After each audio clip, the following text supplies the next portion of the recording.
It's like the first text of the day before I've even got my muff straight.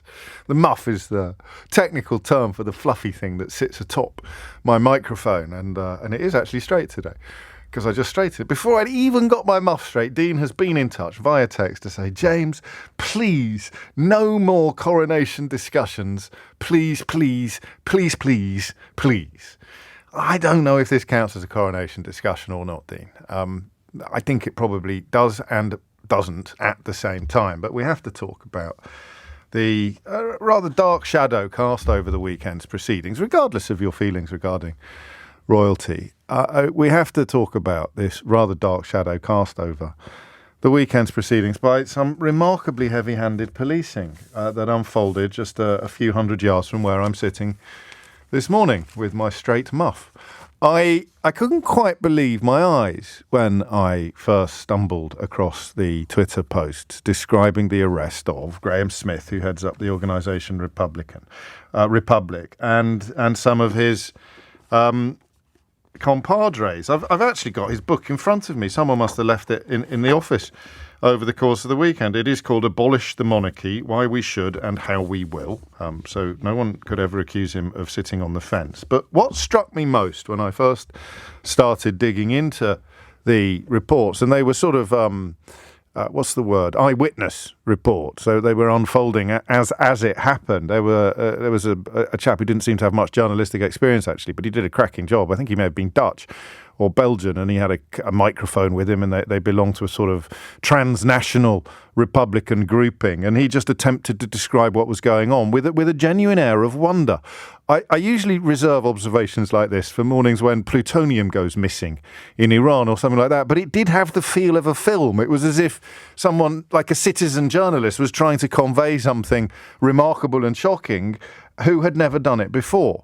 But he did a cracking job. He did a very good job. And what he conveyed was the fact that not only were people being arrested having gone to a van to remove some placards, but that it included the chap who runs Republic, who had been engaging with the police. I heard him interviewed in the course of the week. He'd been engaging with the police over the course of the week, discussing what would and would not be happening over the course of the weekend. Close conversations is how he's described it. Not going back days, but going back months. He contends that he'd persuaded them, i.e. the Met, that they had no plans to be disruptive. His colleagues were lawful in what they were doing. And it means that this rather unpleasant it's more than just an episode, isn't it? It got worse later in the day when people were arrested on people who routinely carry rape alarms to give to women who may be vulnerable. Were arrested for being in possession of rape alarms, effectively, after a Mail on Sunday front page had suggested that they may be used to spook the horses at the coronation. 7 minutes after 10 is the time, and the police are already backtracking. They've kind of apologised. They've certainly expressed regret over the arrest of 6 anti-monarchy protesters.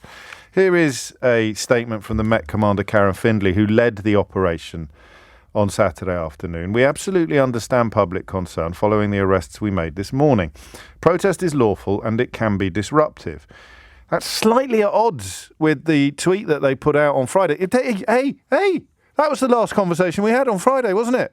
Because you showed me the tweet, you sent me the tweet while I was live on air, and like a Don, we completely changed course and ripped up what passes for our running order and dived instead into a conversation about why they had chosen to publish an apparently quite aggressively worded threat to potential protesters. I read that tweet and thought that they were essentially seeking to outlaw disruption.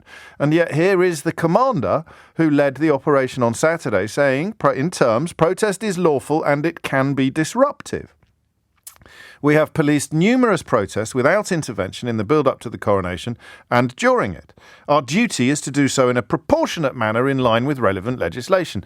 We also have a duty to intervene when protest becomes criminal and may cause serious disruption. See, I don't know how much you fancy getting stuck into the semantics of it, but if it's may cause serious disruption, who's deciding? And how does it become criminal? It's all a bit Minority Report, isn't it? This depends, she seeks to explain, this depends on the context. And here's the thing, the coronation is a once-in-a-generation event, and that is a key consideration in our assessment. That might be the line we focus on most. A protest involving large numbers has gone ahead today with police knowledge and no intervention. Graham Smith has said he doesn't accept the apology and will take legal action after no charges were brought against him. The Met has also confirmed that it used this controversial new law, which we might loosely describe as Braverman's law, to detain the group. It sort of leaves police with, well, if you were going to pick a point in the last 50 years at which to give members of the Metropolitan Police more discretion over who does and does not get their collar felt, would you have picked this particular moment in our island history?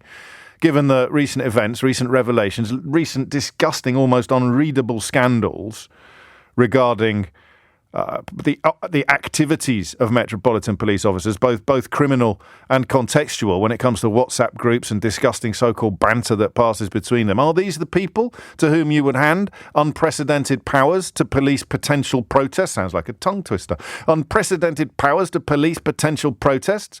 She sells seashells on the seashore. Thank you. I can't believe my muff's in all sorts. I've got a soggy muff now. I'm going to have to deal with that during the first break of the morning. So, what do you make of it all?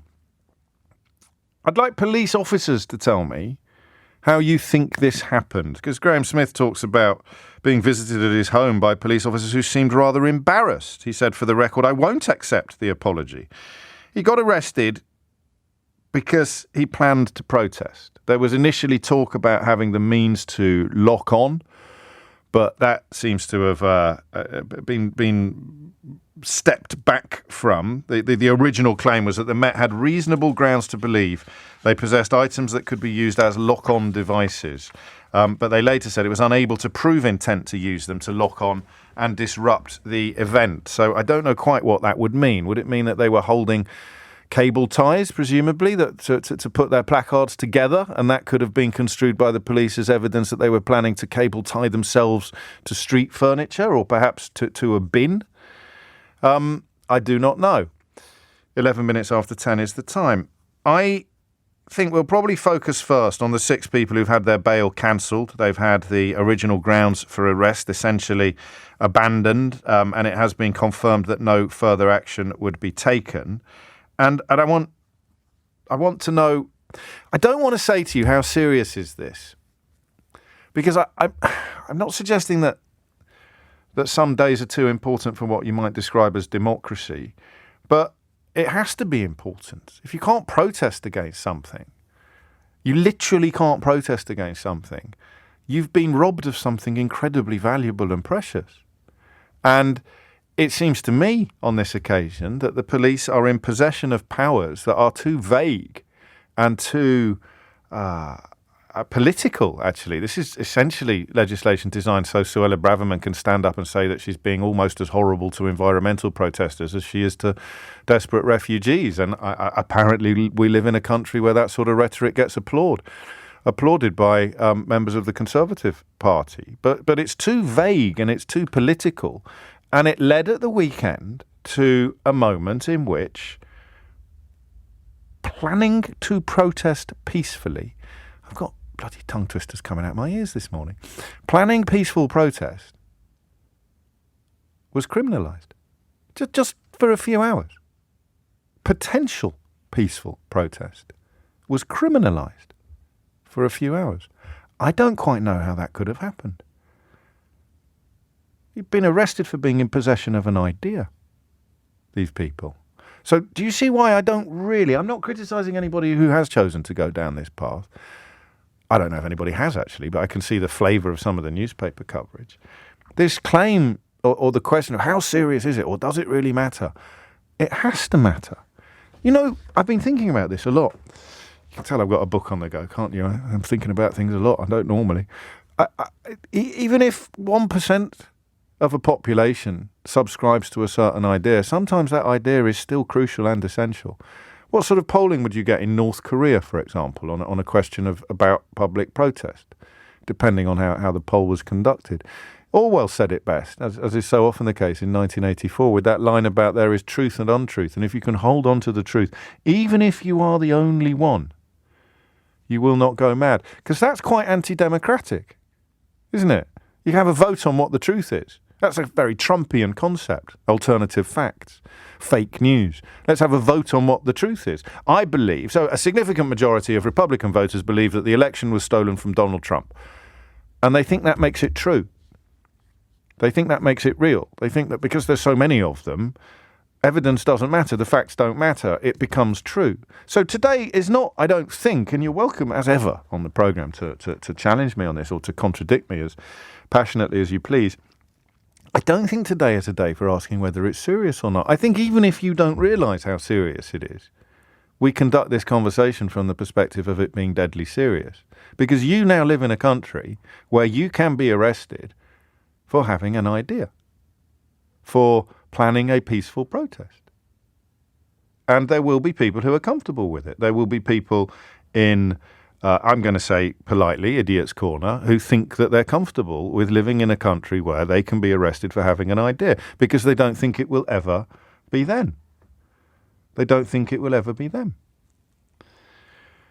It's chilling, if you think of it in those terms. I think that's the distillation I've been looking for, that idea there that you can be arrested for having an idea or for planning a peaceful protest.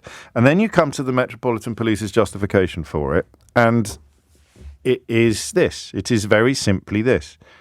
It is, oddly, context, one of my favourite words when we're discussing the news, and the way that context is so often abandoned when bad actors are trying to enrage us or terrify us with exaggerated or invented stories. But context is key.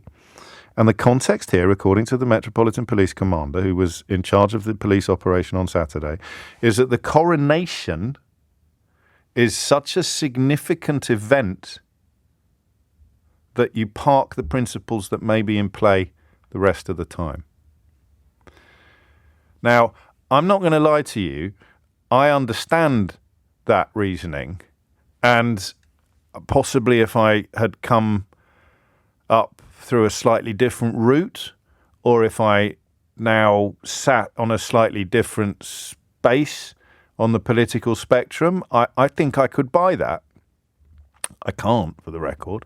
I categorically can't, but I can see how perhaps you can.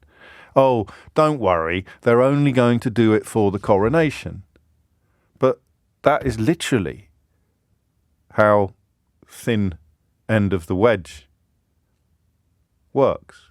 We're only going to do it for the coronation, and then we're only going to do it for the FA Cup, or we're only going to do it for Extinction Rebellion, or we're only going to do it for the poll tax. Or actually, they did do it for the poll tax. Some astonishing photographs knocking around at the weekend of what happened during the poll tax. And there it is. We absolutely understand public concern following the arrests we made this morning. The coronation is a once-in-a-generation event, and that is a key consideration in our assessment. So if you're planning a peaceful protest, you're fine, you're golden, you're covered. Unless it's an event that we decide, as in the Metropolitan Police, unless it's an event that we decide is of such enormous significance that your principles can go whistle. Gosh. I mentioned Idiot's Corner. Apparently 30p Lee said that people who don't like the idea of a monarchy should leave the country, but I'm beginning to think that he's an invention now. I don't think Lee Anderson is actually a real politician. I think it's a Sacha Baron Cohen character that is going to be unveiled shortly before the next general election. So you must remind me perhaps to spend a little less time treating him like a fully functioning human. What a stupid thing to say. They abolish our freedom of movement and then tell us to leave the country. It's quite incredible, isn't it? They're what you'd call it, the processed meat products that reside between the ears of individuals like that. So there it is. I mean, how as a police officer, how do you think it happened? Genuinely, I mean, how high up the chain of command does it go? It does the call come down from from Commander Findlay, from Commander Karen Findlay? Feel some collars. I want those people now. If they've got a placard, nick them. get your trousers on, that kind of policing? Could it have been a rush of blood to the head on the part of individual officers? Could it have come from the Home Office? I know this is going to be speculative. And for the rest of us,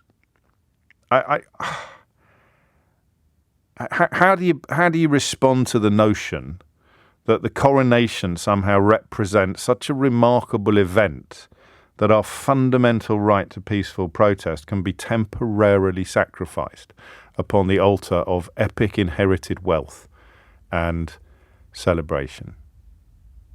Hit the numbers now, you will get through. 0345 6060 973 is the number you need. If you don't find any of that accurate, if you don't think that's an accurate reflection of what happened at the weekend, if you think somehow my words are in the wrong order, or that it wasn't as profound as a temporary cessation of basic principles of protest, then fill me in. But we're going to have to agree on the facts that we work with.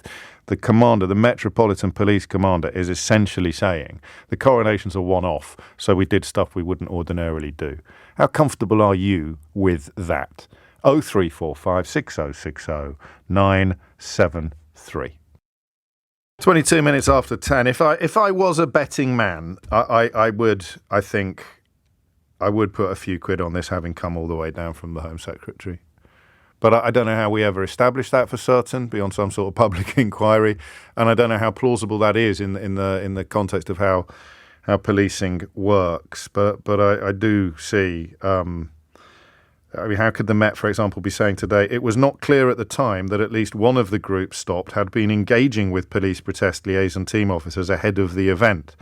The protest liaison team were not the arresting officers, nor were they present in St Martin's Lane at the time of arrests. And I was right. The items that they claimed could be used for locking on were the items that are used to secure their placards. The investigation has been unable to prove any intent at all to use them to lock on and therefore disrupt the event. Lucy Easthope, of course, a recent guest on Full Disclosure, an emergency planning professional and a truly remarkable human being, responds to that suggestion that the orders might have come directly from the Home Secretary by simply saying, I think a lot of us are feeling this today, and the Met have walked straight into a gigantic trap. Rob's in Stamford-le-Hope. Rob, what made you pick up the phone? Well, I don't often disagree with you, James, and today's no exception. Actually. I just got my fists up then. I was just getting ready for some... Go on, then. Well, just the fact, it's the content, isn't it? It's the content of the event. And, yes. The event is it's about power, it's about institutionalised power, and therefore, I was just reflecting on the Gary Lineker thing. A voice speaks up against power, and all of a sudden they come down, use a sledgehammer to crack a nut, and it depends on the voice. It depends on the voice, Rob. Did you see what Richard Dannett said yesterday, the former head of the British Army? No. Yeah, you see? Because he's not Gary Lineker. This drives me nuts. I'm writing about this at the moment. So the former head of the British Army said at the weekend he's uncomfortable with the government's plans to send asylum seekers to Rwanda. He talked about the shadow of genocide hanging over the nation. And he's been there. He was there relatively recently looking into the Rwandan genocide because he's part of the all-party parliamentary group on war crimes.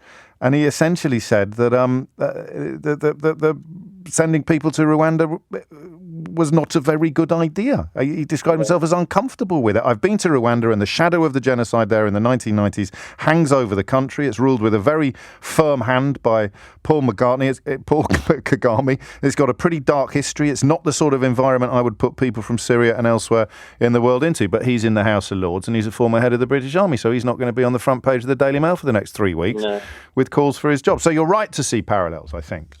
Yeah, I think, and it is that it's the overreaction to the voice. But as I said to your lovely lady on the phone, it's we have to. Those of us who I don't protest. No. I've never been to a protest at all, but I thank God that there are protesters, the early adopters.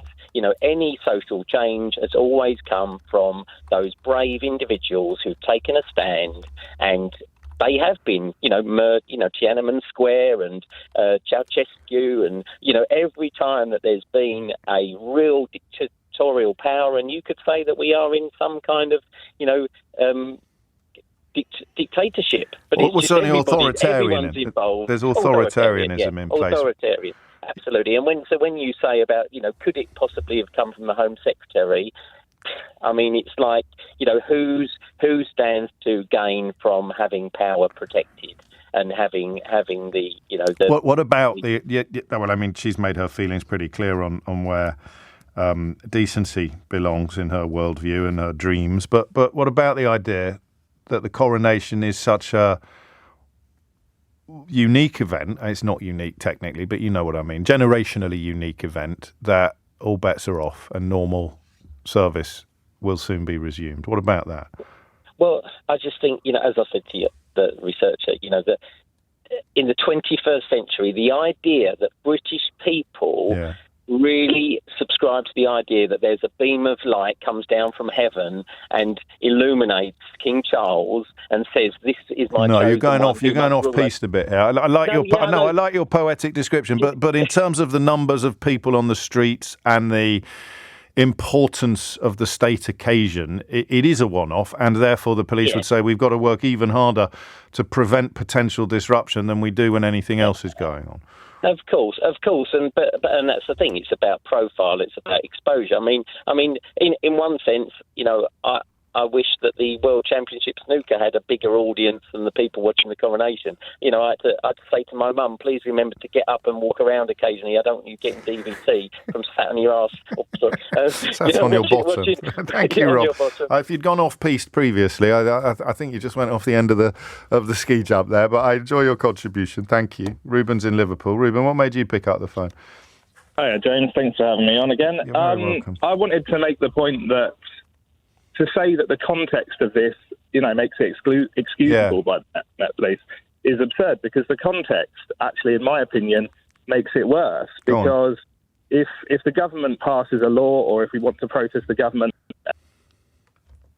and they prevent us from doing so, at least we can vote.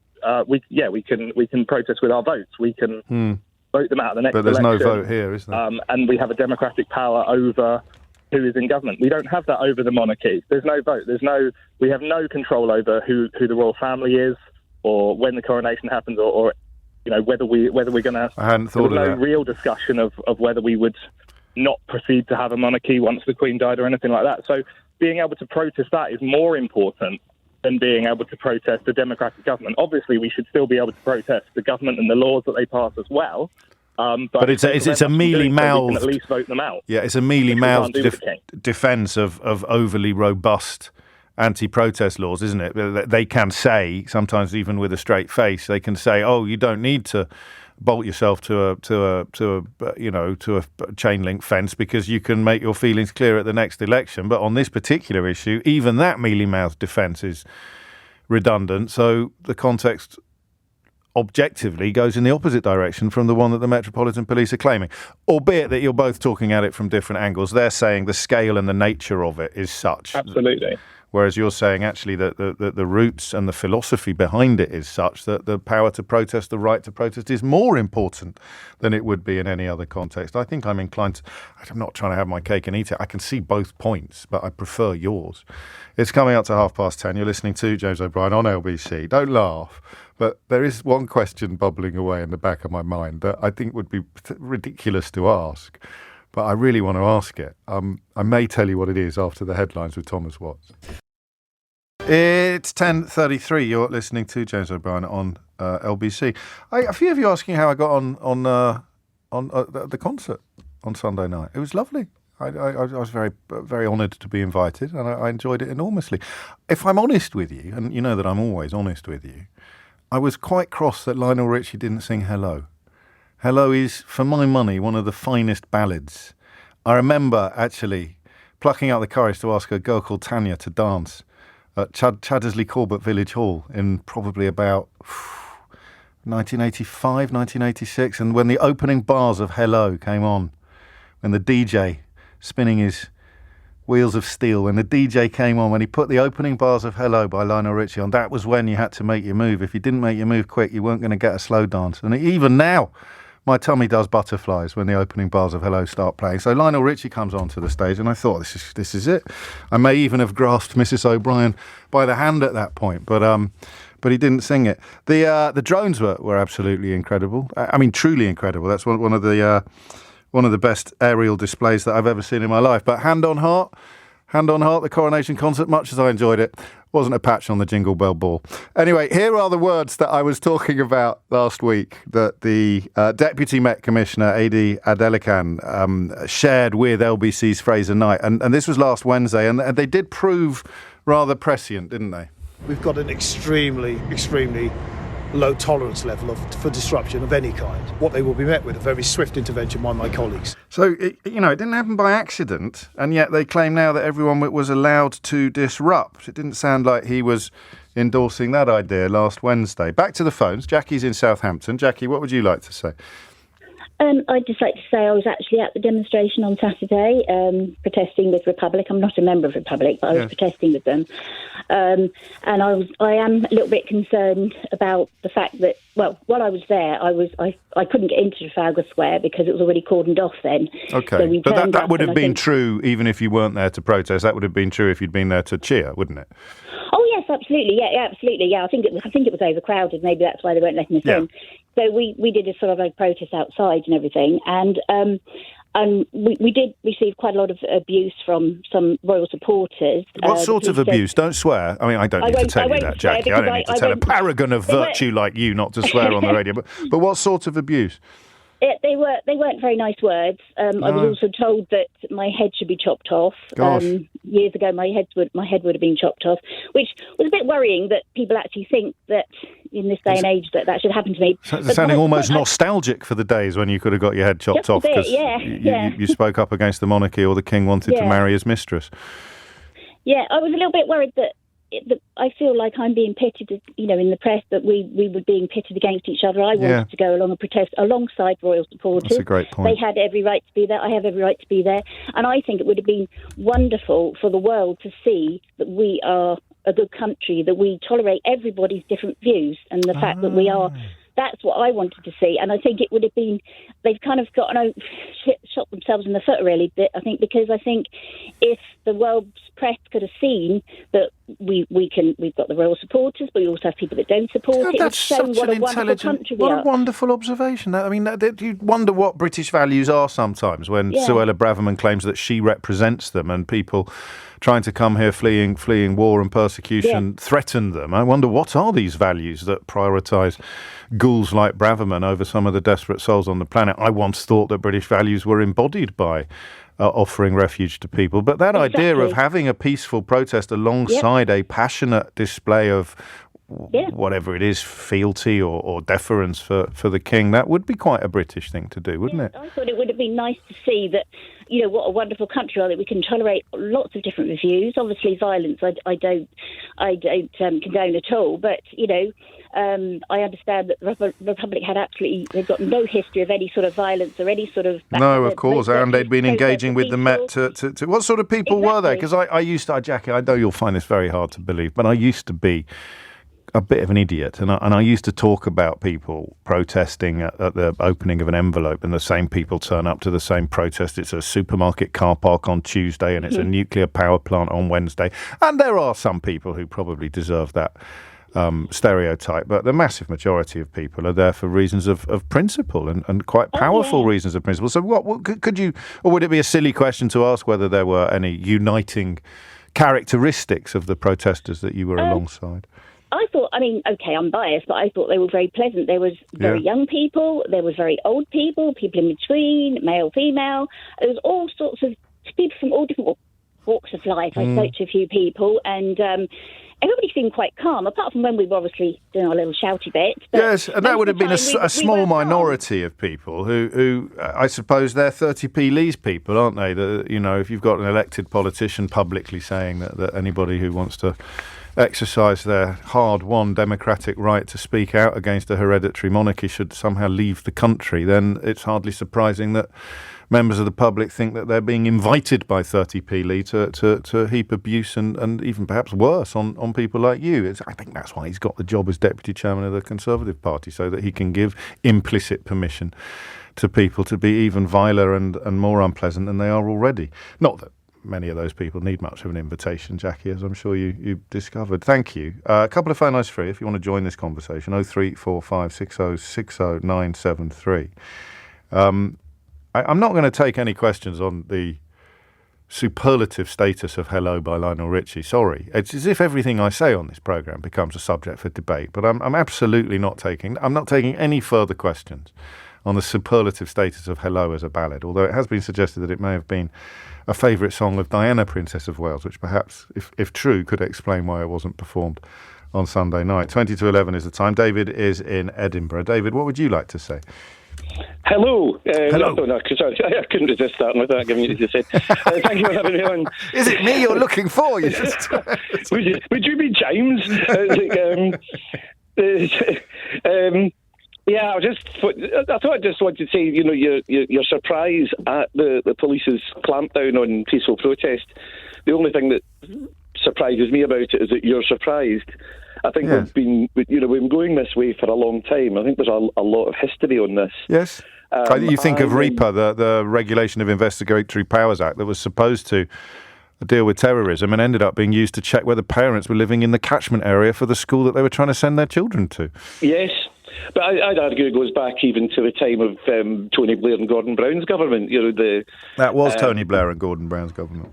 The temporary suspension of the right to protest. Yes. When the G7 summit took place in Gleneagles, and there were lots of Make Poverty History protests planned in and around Edinburgh, which was a long way from the centre of where the politicians were.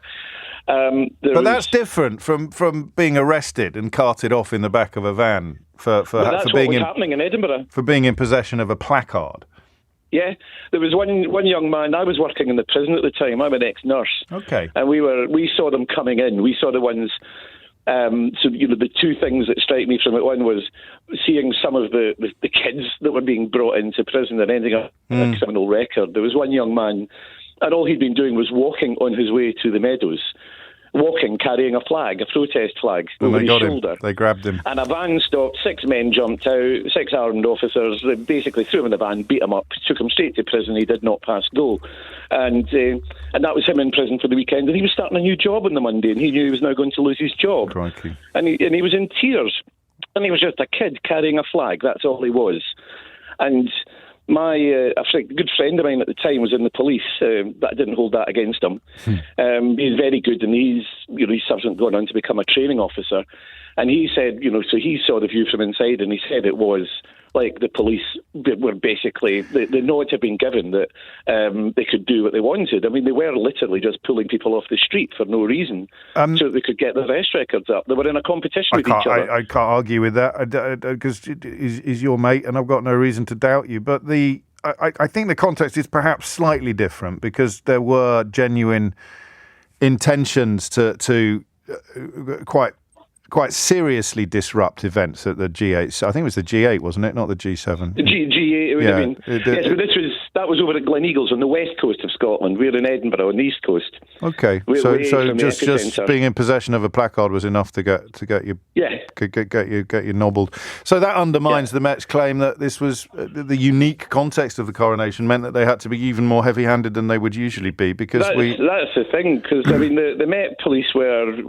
I mean, I'm taking this from a reliable source, my friend, and he said the Met Police were amongst the worst. They were, it was like all the forces were bad. It was testosterone fueled. It was like, it was like a peeing competition. Who could get the highest mark up the wall? Who could get the... So you could have come up with a slightly more flipping, felicitous analogy than that, couldn't you, David? Honestly, it could just be a high jump because who could get over the highest... But I understand your point, and, I think recent events make it very hard for anyone to step into the breach at this point and defend the reputation or the honour of the Metropolitan Police, much as, for the record, I would like to and have done in the past, but one has been rather overtaken by events.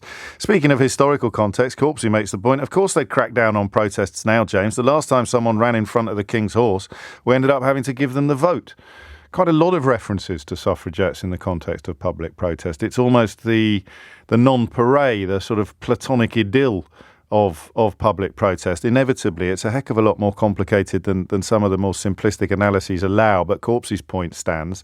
And then you have that old quote from Benjamin Franklin, like almost all quotes that have been almost canonized over the generations. It needs a little further study to understand exactly what he meant. He was almost certainly talking more about taxes and money than anything else. But the quote works.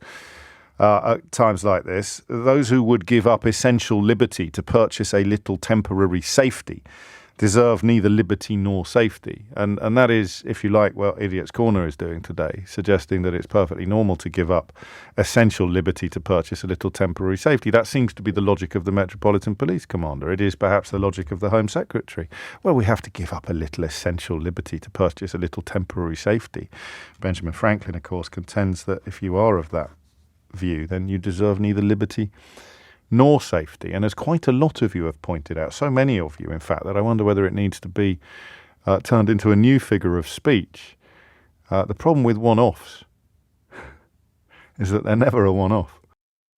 10:50 is the time. A couple of you pointing out that the story I shared about Richard Dannett, the former head of the British Army, talking of plans to send refugees to Rwanda in very disapproving terms, appeared over the course of the weekend, got approximately 0.4% of the coverage that Gary Lineker got for expressing similar thoughts, although, of course, Gary referred correctly to echoes of 1930s language, which prompted all the usual suspects to get their knickers in a right old twist. But we can add King Charles, apparently, to the list of people who think that the Rwanda proposals are pretty grim. How does that square with the kind of people with bulldog avatars who claim they love the king and the army, when you've got the king and the army, or former head of the army, coming out and saying that Suella Braverman's disgusting policy is disgusting? I don't know. But I guess logic has never been their strong suit. You just have to keep pointing out the anomalies. Maybe 30p Lee thinks that the former head of the army should move to another country if he doesn't like it here. Probably does, bless him. 10:51 is the time. This notion of protest in the capital on Saturday. Good conversation. I've enjoyed it. I wonder, actually, listening to David up in Scotland and looking at some of the messages coming in, probably people who spend a lot of time out and about, are less surprised than everybody else. Football fans, for example, telling me sounds pretty normal. I don't think it does. I mean, you would use intelligence to try to prevent violence. And it's worked. Hooliganism used to be a terrible blight on the English game and is nowhere near as bad as it used to be. But that notion of a police officer using their discretion to decide whether or not to feel a collar, something seems to have gone wrong over the course of the weekend, even if it's not as remarkable and as extraordinary as some of the coverage suggests. And the Met's defence that the coronation itself is so marvellous and extraordinary that they somehow get a free pass on powers that they wouldn't normally exercise. I don't know that I buy that either. Peter is in Genolle in France, where public protest, of course, generally takes a rather different turn. Peter, what would you like to say? Well, yeah. Thanks for talking to him a second time, I think. Well, first of all, I think one should say that I think democratic rights must trump everything. So using the excuse it's a special occasion seems to me not right. In fact, of course, what will happen, they start dreaming up anything as a special occasion. Now, that's the thing about one-offs rarely proving to be one-offs, isn't it? That's right. But I think this is part of a much wider picture. If you look at what they're doing, there's increasing numbers of authoritarian bits of legislation going through. The restricting the right of judicial review, obviously the clamping down on protests and the whole Rwanda thing. And I'm not a conspiracy theorist, but I think there's some awful. You're not. You're not. Because it's no conspiracy. You're just describing the government's current agenda. Well, but I think ID cards, yeah, Peter. Exactly. But I think we're slowly edging towards not just an authoritarian state, possibly a fascist state. Well, I think one should remind ourselves that Hitler came to power legitimately, and then started to undo democracy. Well, I think most dictators did, or not all, but many dictators. Exactly, and this lot have got such a huge majority at the moment that's giving them a right to do all sorts of things. And a compromised mandate, albeit after the results of the council elections, but not by any means a diminished. Can can only hope so. Though I have to say, I'm a little bit disappointed in Keir Starmer not saying he's going to overturn this latest bit of legislation. No, that's That's unfortunately a misapprehension. I think that was a consequence of David Lammy saying something on LBC over the weekend. Yes, I did hear him say that. And what happens is, I'll explain this to you because it's actually quite important, and it's a mark, of course, of how far LBC has come in recent years. You have some very strange people out there who spend their days desperately trying to resurrect the ghost of Jeremy Corbyn. So David Lammy says something off the cuff and out of context on LBC, and one of these weirdos clips it up and puts it out as proof that the Labour Party isn't going to be repealing any of this, and they're not going to be doing anything at all to remove legislation that they actually voted against in the first place. But the Labour have since clarified that is not the case at all. Not that it will get tweeted by all the clowns who came across your path or whose path you came across over the weekend, because they're too busy trying to pass electric shock therapy through the corpse of Jeremy Corbyn's political career. But hey-ho, it's up to us to get the truth out there, Peter. I hope you're wrong, but I opened the show today by saying they don't make announcements, they don't put it on the news, they don't suddenly say, oh, yes, we've become authoritarian now. And you want to push back. I mean, I do, you perhaps don't as much. You want to push back against some of that. You want to say, no, we don't live in a country where refugee rhetoric is reminiscent of 1930s Germany. But then you look at the facts and you think, yeah, we do actually. And you don't want to think that we're living in a country that's taking baby steps towards authoritarianism or, as Peter says, worse. But what else? Why else would you want to abolish the European Convention of Human Rights, something envisioned by Winston Churchill himself as being a major bulwark against war in Europe? So, stick Churchill on the list alongside the head of the British Army and the King of England as people who are, according to some uses of the word in the modern world, they are woke. And Peter mentions Keir Starmer. Keir Starmer has given an interview in which he says the public aren't really buying or biting on this culture war stuff, on these woke issues. I think he's probably right. That the complicated conversation about transgender issues notwithstanding, remove that from the table, and what the hell is this so-called war on woke about? What is it a war on? You've got far-right white supremacists undertaking terrorist attacks in America now on an almost regular basis, and it gets a fraction of the coverage that terrorism undertaken by people of different ethnicities or backgrounds get. So what is the war on? I don't know. We may get onto that later in the programme. Merci, Peter. Tony's in Whitstable. Tony, what would you like to say? Yeah, hi. My main point I'll come on to in a minute, but before we haven't got loads of time, Tony, but you do your best. I just want to condemn Braverman's law as the most egregious anti-civil rights legislation in my living memory, and I'm 63 years old. Yeah.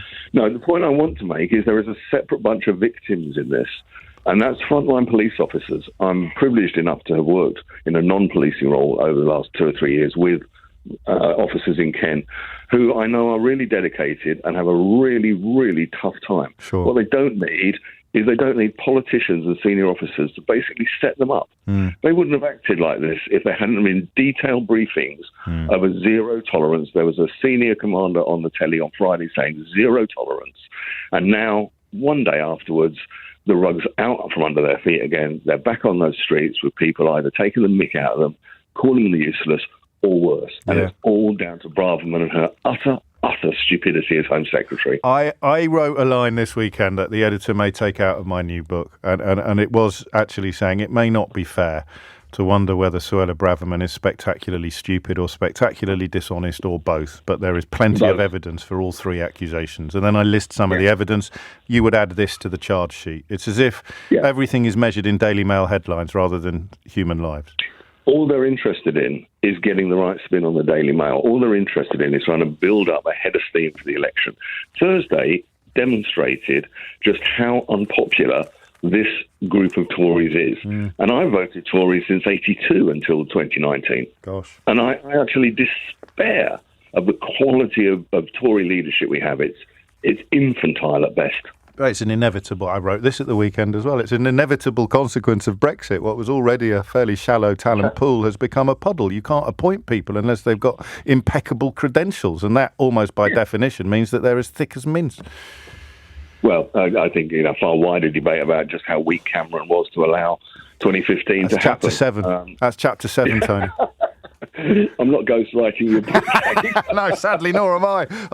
It's coming up to 10:59. Thank you, Tony. You are listening to James O'Brien on LBC. If you're worried or you object to me mentioning the book at the moment so much, it's a psychological device designed to get me to my desk as soon as I finish work every day. The more I talk about it, the more difficult it would be to somehow withdraw from the mooted publication date of early November. So this is, when I say to people like Tony, that's chapter 7, that's the sound of me trying to get my skates on while I'm still in the studio.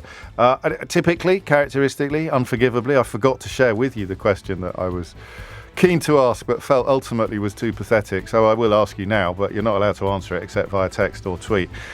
Because no one can, unless he's listening and fancies ringing in, but I suspect he's not today at least. What do you think King Charles, what do you think King Charles would have made of people being arrested for being in possession of a placard and an intention to protest? We'll never know, but I like to think he'd disapprove. 3 minutes after 11, good news for Dean. We opened the show with Dean's text, if you're just listening. He said, James, please, no more coronation. Please, please, please, please, please, please, please. I don't think we are. You'd struggle to bring a coronation element into this conversation, unless, of course, the Labour curbs on foreign home buyers were to extend to the upper reaches of the royal family tree. But that would seem a little unfair. You can't really prevent people whose great-grandparents or great-great-great-grandparents were born overseas from getting on the housing ladder. There's 2 stories about property that I have in the past suggested that would be enacted as law under my glorious rule. The first being that, just stop foreign buyers from being able to treat British property. It used to be London property, but not anymore. I don't know how this has been hit by recent economic upheavals and self-inflicted catastrophes. Not mentioning any names, Liz Truss, Kwasi Kwarteng, and the rest of the Institute of Economic Affairs, no less. Sounds so grand, doesn't it?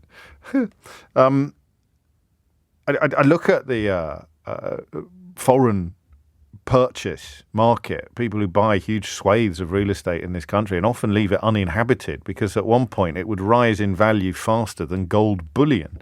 And it just seemed to me fairly obvious politics to say, nah. Oh, I mean, I don't know if we can make that criminal or ban it rather, make it illegal. But if we can't, then you're going to have to pay a hell of a lot more stamp duty or capital gains tax or whatever else we can implement than people who are buying property to live in. Financial Times disclosed yesterday that Labour is planning on limiting overseas buyers from purchasing more than 50% of properties in a new development. I mean, why 50, Keir? Take it down to 25. And they are looking to increase the surcharge on stamp duty paid by overseas buyers from the current 2%. I like that idea. The Treasury is concerned about the impact on the housing market, it will say. But at some point in, I think, politics, you've got to say, no, we're going to do what's right for the people that live here.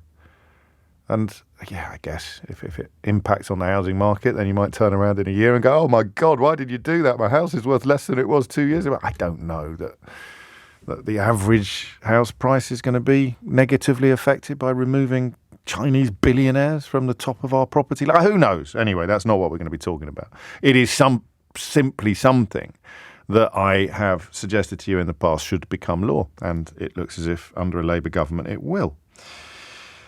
And this wouldn't actually have involved legislation, but it is something that I have wondered about for ages. Do you remember the first time I said to you when we were talking about housing? Housing is important. It is, apart from food, it is arguably the most important thing that humanity can seek after food and water and air, obviously. But housing, home, roof, over your head, it's bottom line stuff, isn't it? And I remember saying to you, actually 2 things spring to mind at this point. The first is that moment on the programme, literally focusing exclusively on the time that we spend together every day. That moment when I realised that my impulse had changed and that a conversation that would once have been about property ownership had become a conversation about renting.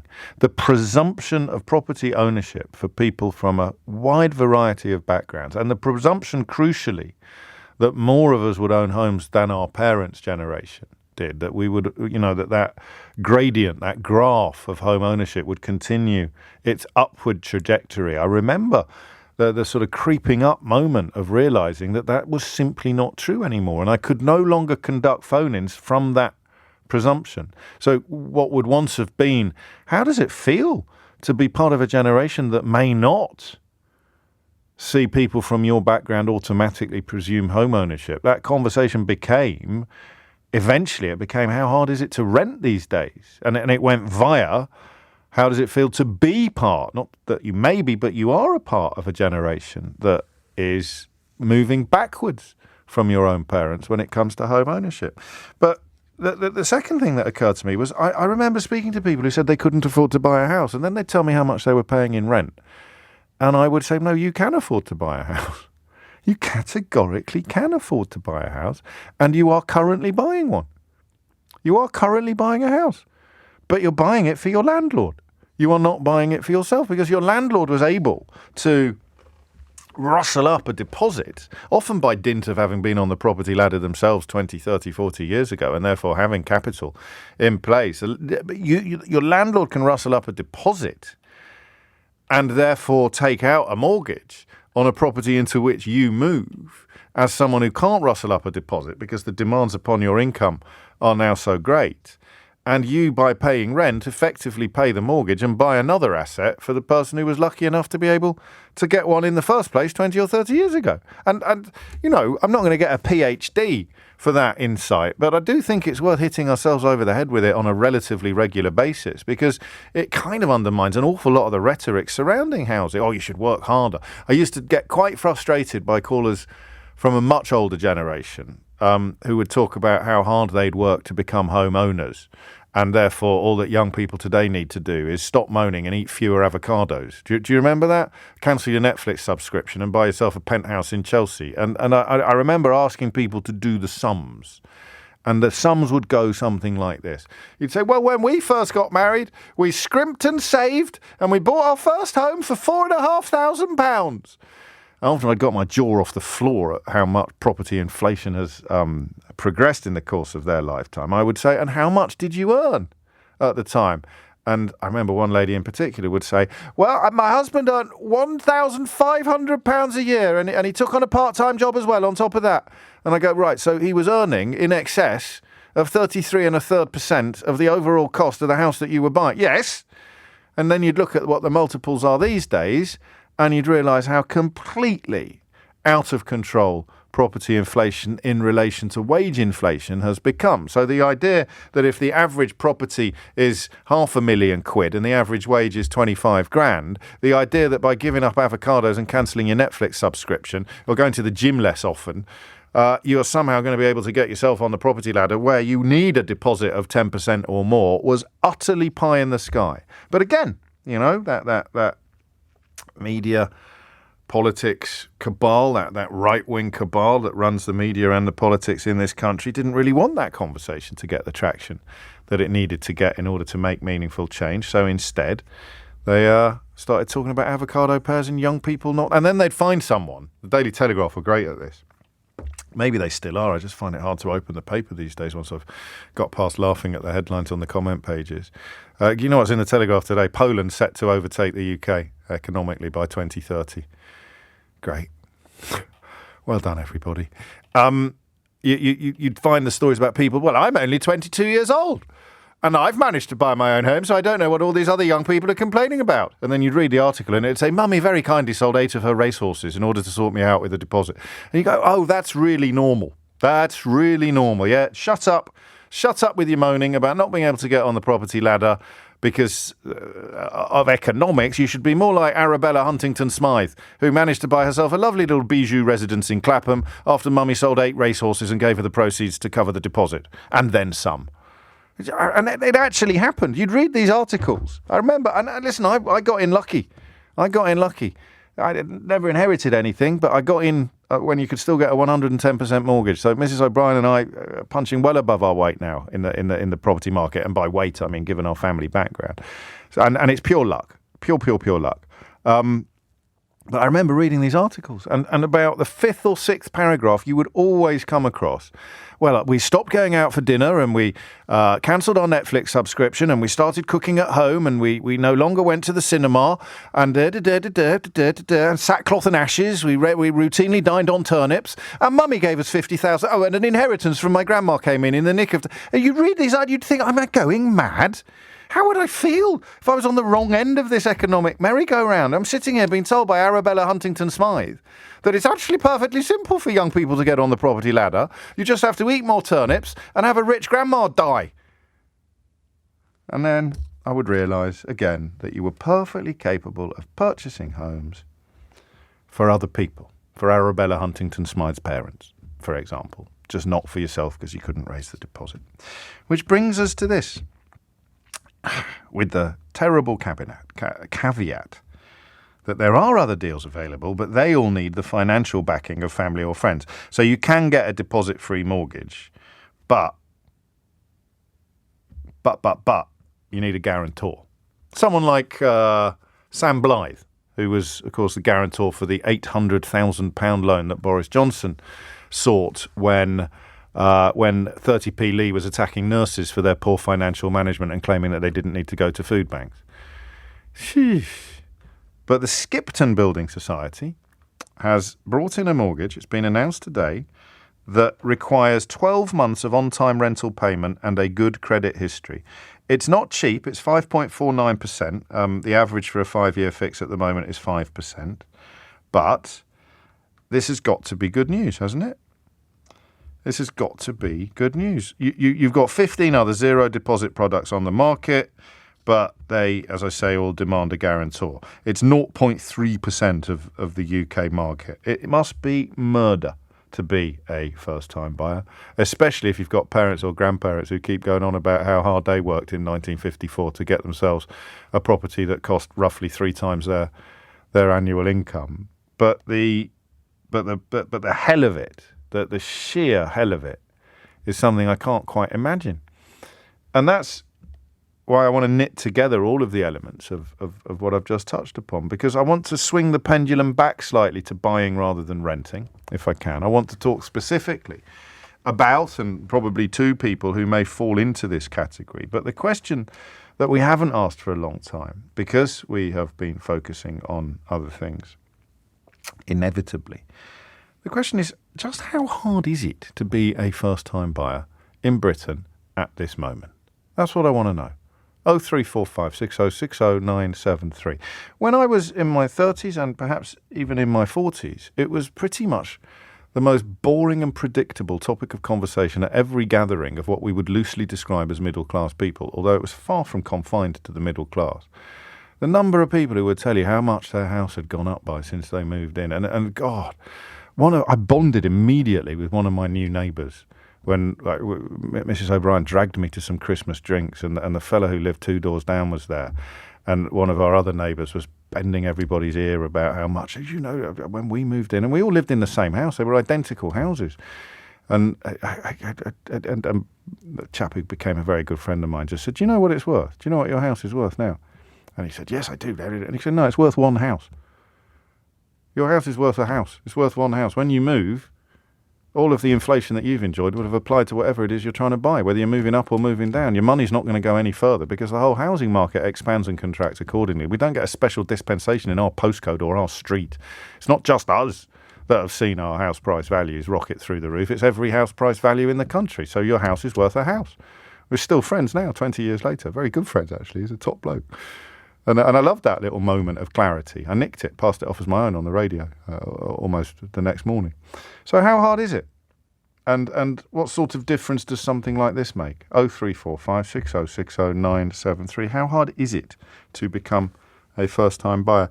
We may, if you don't bite my arm off on this one, we may have a conversation about Labour's proposals regarding foreign purchases as well, because I think it's the closest I get to being a bit racist. I would normally be absolutely diametrically opposed to anything that suggested we should treat people from somewhere else differently from people who were born here. But on that one, I'm quite comfortable with the idea of overseas buyers who don't live here having to abide by much stricter rules and regulations than anybody who does live here and wants to live in the property that they're actually purchasing. I wonder where you stand on that morally. But talk to me about this, because we haven't done it for a very long time. 0345 6060 973 is the number you need. 17 minutes after 11 is the time. Why is it taking so long for a deposit-free mortgage to be introduced? All you have to do is prove that you can buy a house. How do you prove that? By demonstrating that you've been buying one for your landlord for at least the last year and possibly the last 10. But the fundamental underpinning inquiry for this hour is, what is it like? Because I haven't got a clue. I used to ask this question regularly. I don't think I've asked it for 5 years. What is it like now to be a first-time buyer? Hit the numbers now. You will get through.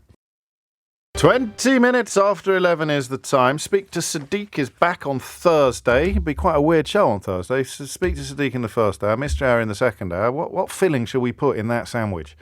I may let you decide. It means you can put any question you want to the Mayor. Just head to lbc.co.uk, scroll down the page, click on the Speak to Sadiq banner and get your question in early, or just try and get through on the day. But if you want to sort of book a place, that is the most efficient way to do it. I like this text. I missed this earlier. It's unsigned. We had refugee and RNLI choirs at the concert on Sunday, James, and a declaration through his son that everyone had the right to have their voice heard.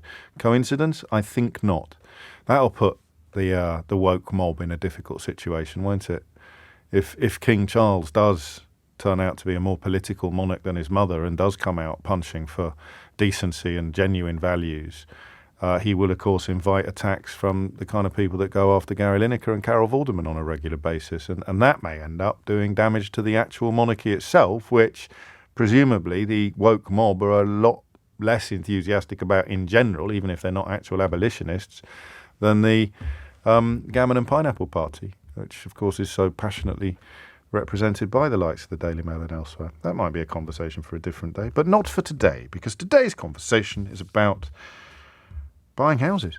How hard is it? Just that first time out. And I do find, although the world has turned a bit since I started having these conversations, we're all a bit older, I do have enormous sympathy for people who just grew up thinking it would be part of the conveyor belt of life to get onto the housing ladder, and then you reach your teens and then your 20s, possibly even your 30s, and you sort of, actually it may not happen.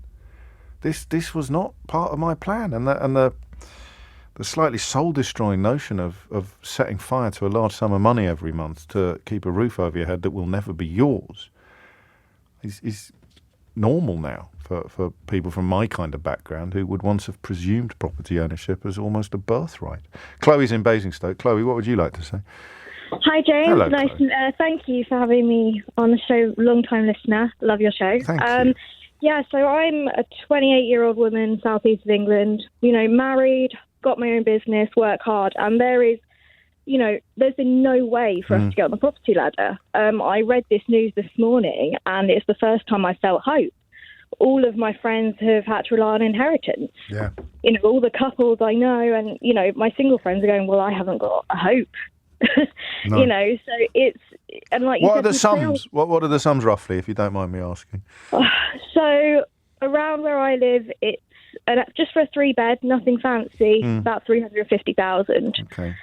So we need. And you want to have a family, so anyone thinking, why do you need 3 bedrooms is being a bit disingenuous. Well, you know what? Even if I don't, I work from home. Right. My husband has his own business. Okay, so you need at least 2 rooms. Our bedroom, we need at least 2, and even 2 bedrooms. I think that was to get a 2-bedroom house. One, there's just not the demand. There's very hard. They don't really exist, do they? Actually, no. And I'm paying £900 a month in rent, and I've got a lovely landlord, but I just want that bit of security, and to be able to do things around your own house. It's things that I think some people take for granted. We couldn't change the carpet or paint the walls. No, I get it completely. And that bleeds into other areas of your life as well. I don't want to sound all kind of, Jordan Peterson, but the environment in which you live, the nicer it is, the healthier you are, if you like. It's good for your mental health as well.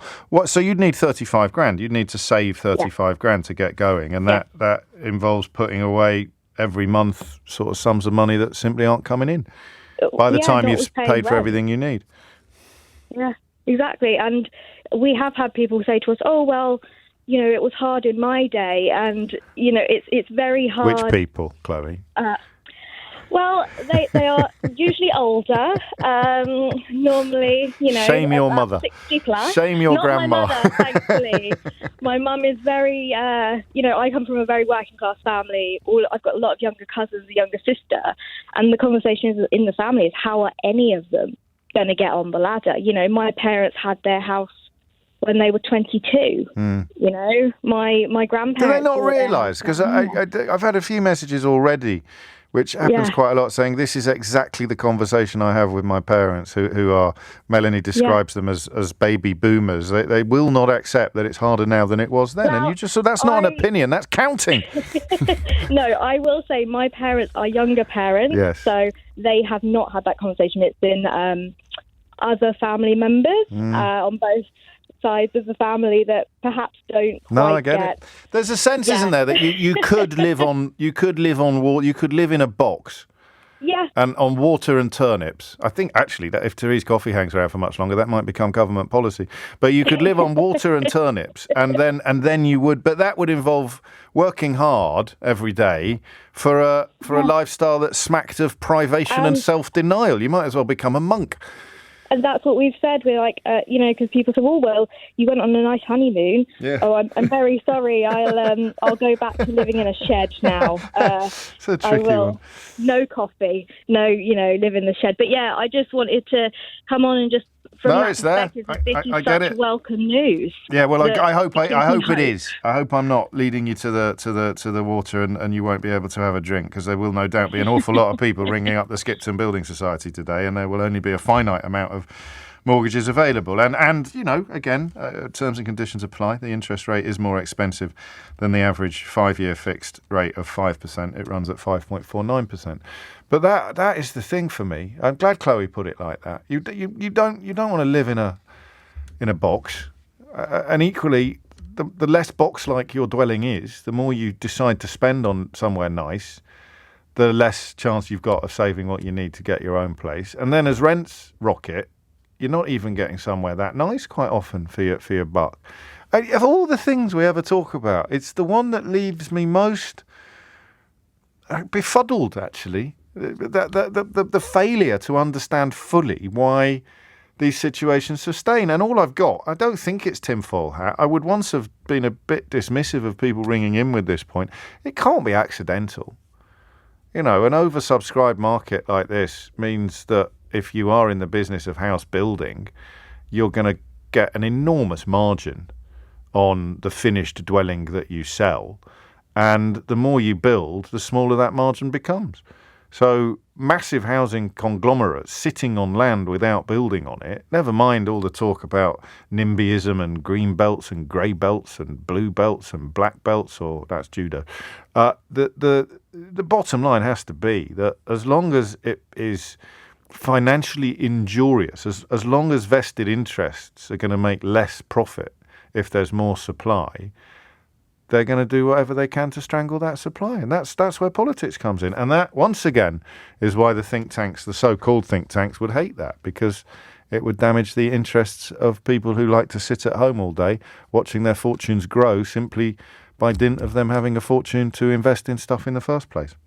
So just as you buy a house for your landlord, so you can't buy a house so that someone even richer than your landlord over there can carry on making even more money on the shares that they've got in house building companies. Oh, crikey. Sorry, I should have taken another call before the news. I shall go to Ross in St Ives immediately after the news headlines. Later in the programme, I'm drawn at the moment to two stories. One, Chloe could have contributed to, actually. I forgot to ask her about the sheen is coming off working from home.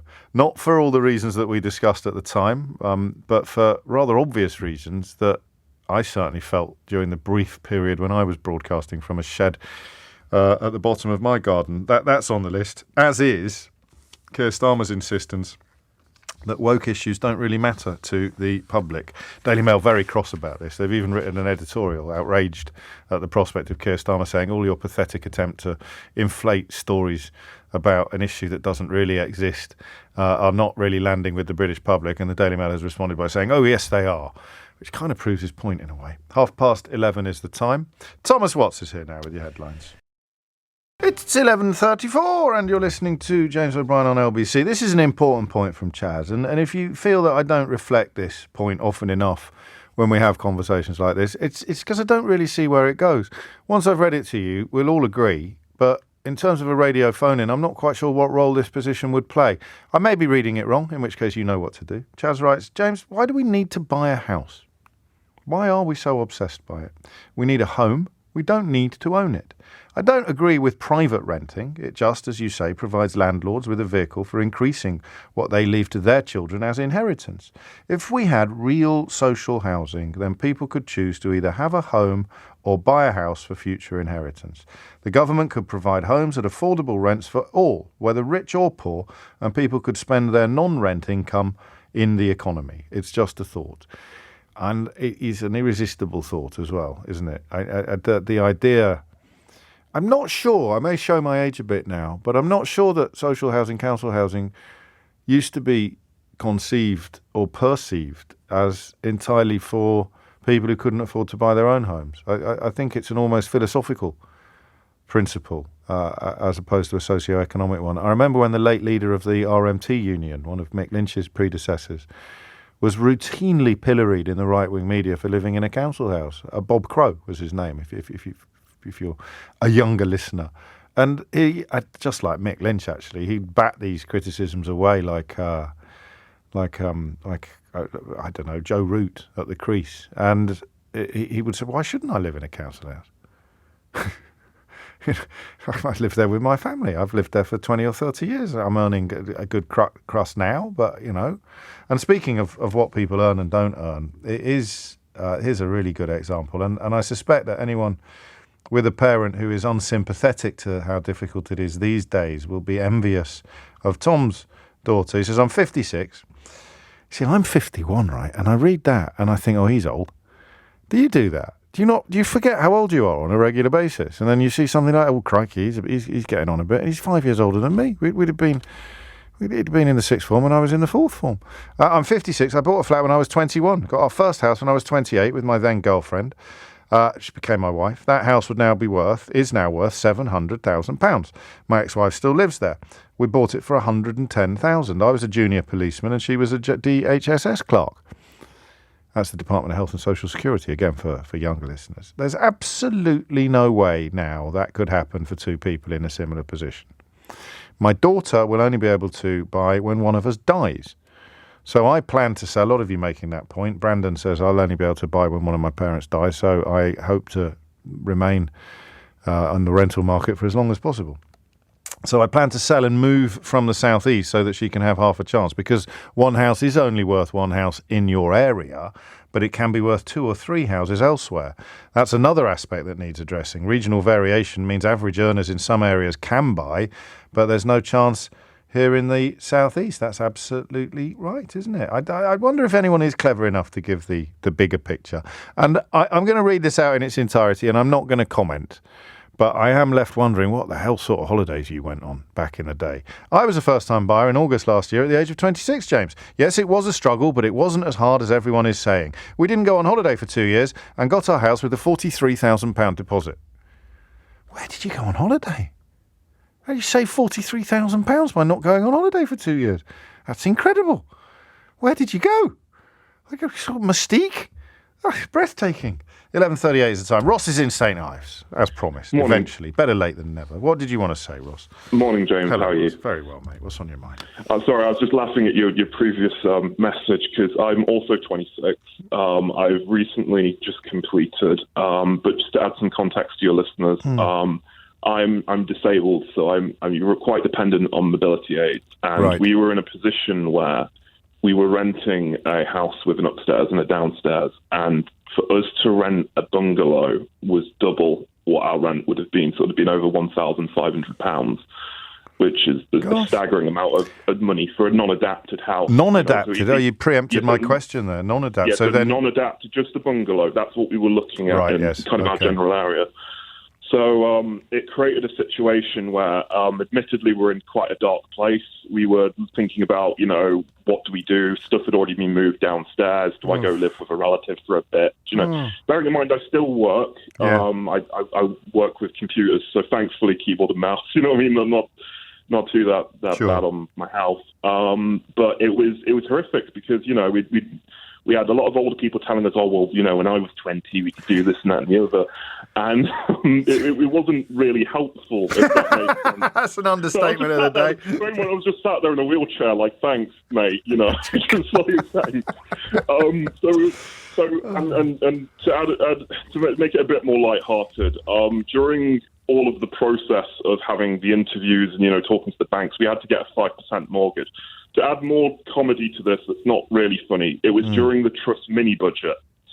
So we got offered originally 220,000 by the bank, and then Kwarteng said some stuff on the TV, and then the bank told us, sorry, mate, we're going to have to give you 160,000 instead. So we had, thankfully, the person we bought off was very understanding, and I think their mum recently passed away. Okay. They already had an adapted ex-council house, and they wanted to sell it to someone like us. So we got very, very lucky, but it was nothing short of horrific, the whole process, to be honest. But it's just... And you're kind of lumbered now with an interest rate that's higher than you would get if you were doing it now. Yes. But not forever. We signed a fixed rate, 5 years, 6.09%. 6.09? Yeah. Oh, good. They put 6.9 on the screen. No, not 6.9. No, that would mean these things matter. Yeah, no, 6.09% for 5 years. So it's looking good after that period, but good. Obviously, it's really hard, I guess. I mean, I think the thing people miss is when you're renting. We got quite lucky in the fact that our rent was relatively low at this property. Granted, this property wasn't suitable for our needs at all while we were saving.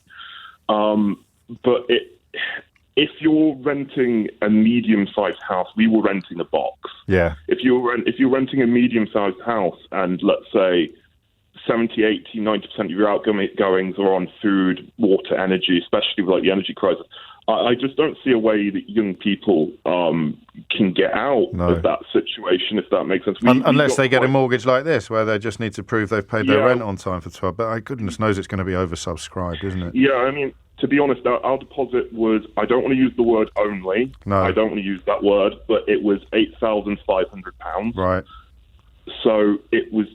I don't want to doable, but I'm not diminishing that because I know that's not going to fit most people's housing needs in the UK, but if my situation. If you put away, you could save in 5 years even if you're only putting away £100 a month, couldn't you? Yeah, I mean, in theory, yeah, but I do appreciate for a lot of people with similar environments. There's not £100 a month. Do you know, I don't know what your peer group is like, but the mysteries I have when I'm talking about stuff that surprises me that there isn't more widespread objection to it. I wonder how many people, I'm going to say from backgrounds like mine, which is a fairly broad church, but I think it's explanatory. I wonder how many have got mortgages that are guaranteed by parents, actually. I wonder how big a cohort that is. Yeah, so we didn't have any guarantees at all. No, I know you didn't, but I'm wondering why more people your age aren't up in arms about it. And the answer might be that your average Daily Mail reader's child is a beneficiary of well, either they're being told that they need to work harder and eat less avocados, or they're a beneficiary of a mortgage that is underwritten by a parent or a grandparent. I think, without trying to be the spokesperson for young people, feel free, James. Feel free, Ross. I think there's quite a lack of hope with young people with this stuff. I think most of our friends have thought we were absolutely crazy doing this. To be honest, and because they thought it wouldn't work, and to be honest, I kind of believed them because we were in a rock and a hard place. Yeah. If that makes we were in a really dark place. It was very much I might have to move in with relatives and be away from my partner and all that kind of stuff. Oh. So, it was very much I think most people our age are very much waiting till they're in their 40s, either living with mum and dad as long as possible, or unfortunately waiting for inheritance. That's the grim thing, isn't it? That's that. But you in a sense, necessity became part of the. I mean, you had to explore every. I think, for the record, from where I'm sitting, you've done exactly the right thing, and even if you're paying a little over the odds for the first 5 years of ownership, touch wood, as long as Liz Truss doesn't get anywhere back near Downing Street, you should be all right when you come to remortgage. And I don't know. There's nothing you say, is there? Like a housewarming greeting. It's not like a happy birthday or a bon voyage or anything like that. But I hope you're very happy in your new home. You deserve to be. It's coming up to 11:45. You're listening to James O'Brien on LBC. Craig speaks for another constituency that we have perhaps overlooked. God help you, he writes, if you happen to be single. The world is built assuming everyone pairs off, and that's no longer true. That's a very good point, actually, Craig. That's a very good point. You've got a weird triumvirate of cohorts, really, of constituencies. You've got the people telling you to work harder and eat fewer avocados who probably did buy a house on one income. And then you got the generation that grew up as it became increasingly normal, commonplace, essential to have two incomes in order to get on the housing ladder. And you lose from both ends because you've only got one income, which makes it, my rough arithmetic suggests twice as hard to get on the income, to get on the poverty ladder than it would if there were two of you. And yet for you, back in the day, it would have been perfectly feasible to do so. 11:45 is the time. It's 11:49. You're listening to James O'Brien on LBC. I'm struck by how few of you have contacted me about the big story of the weekend, the real traffic stopper, which, of course, was Kidderminster Harriers' glorious victory against Kings Lynn in the semi-final of the National League North playoffs. Genuine word. I'm not one of those football fans who derives enormous pleasure in the misery of vanquished opponents, and Kings Lynn are hardly a traditional foe or a local derby territory for kiddie fans. But what enormous sympathy for Kings Lynn, who led the league for much of the season. It was always it was a two-horse race from pretty much the get-go between them and Fylde, and then they just got pipped at the post by Fylde, which meant they go into the playoffs. And if you go back 2 months, Kiddie were mid-table, squeaked into the playoffs by the skin of our teeth, and then get into the semi-finals with Kings Lynn, who came so close to getting automatic promotion anyway, and then we thumped them 4-1 away. We went to their ground and Russ Penn's Red Army absolutely destroyed them. Amazing stuff. Inevitably, Morgan Smith and Hemmings on the score sheet, and I can't believe so few people have been in touch with me about the major big story of the weekend. And then we're off, of course, to Brackley Town, which is on Sunday. Off to Brackley Town on Sunday. One of the lovely things about supporting a non-league team is you discover the names of towns you didn't know existed. Do you know where Fylde is, for example? No? Do you know where Fylde is? Any idea where Fylde? You'd think it was northern. It sounds northern, doesn't it? It is. It's up near Blackpool. But Brackley, I thought Brackley would be like that as well. Brackley's quite near. So if I can write enough words this week in the new book, I'm going to get to that game. I shall be there cheering them on. Cheering on the Harriers against Brackley Town. Back to normal now. If you've just tuned in, you haven't accidentally put on North Norfolk Digital or the West Midlands equivalent. You are still listening to LBC. And you are still telling me what it's like to be a first-time buyer. Luke is in Hunwick in County Durham. Luke, what would you like to say? Hunwick, it's probably pronounced, isn't it?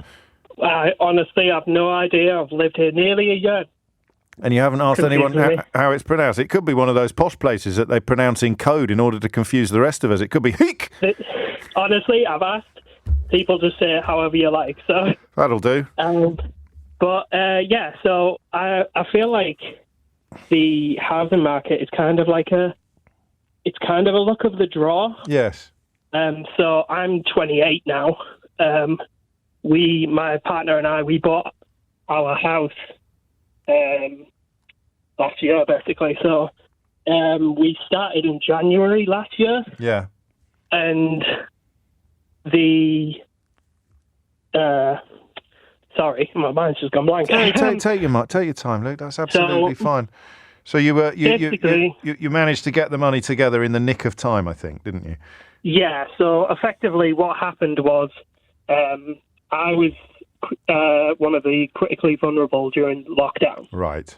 And I luckily lived with my parents, so I was able to save quite a lot of the furlough money. Gosh. That I was given. They didn't charge you any rent? Oh, yeah, so like most of it, but I managed to save up a rather decent sum by the end of it. Because you had no outgoings at all, really, No, because obviously I wasn't able to go anywhere. Yeah. So basically, out of that, me and my partner decided we'd just have a look and see whether we could afford a place.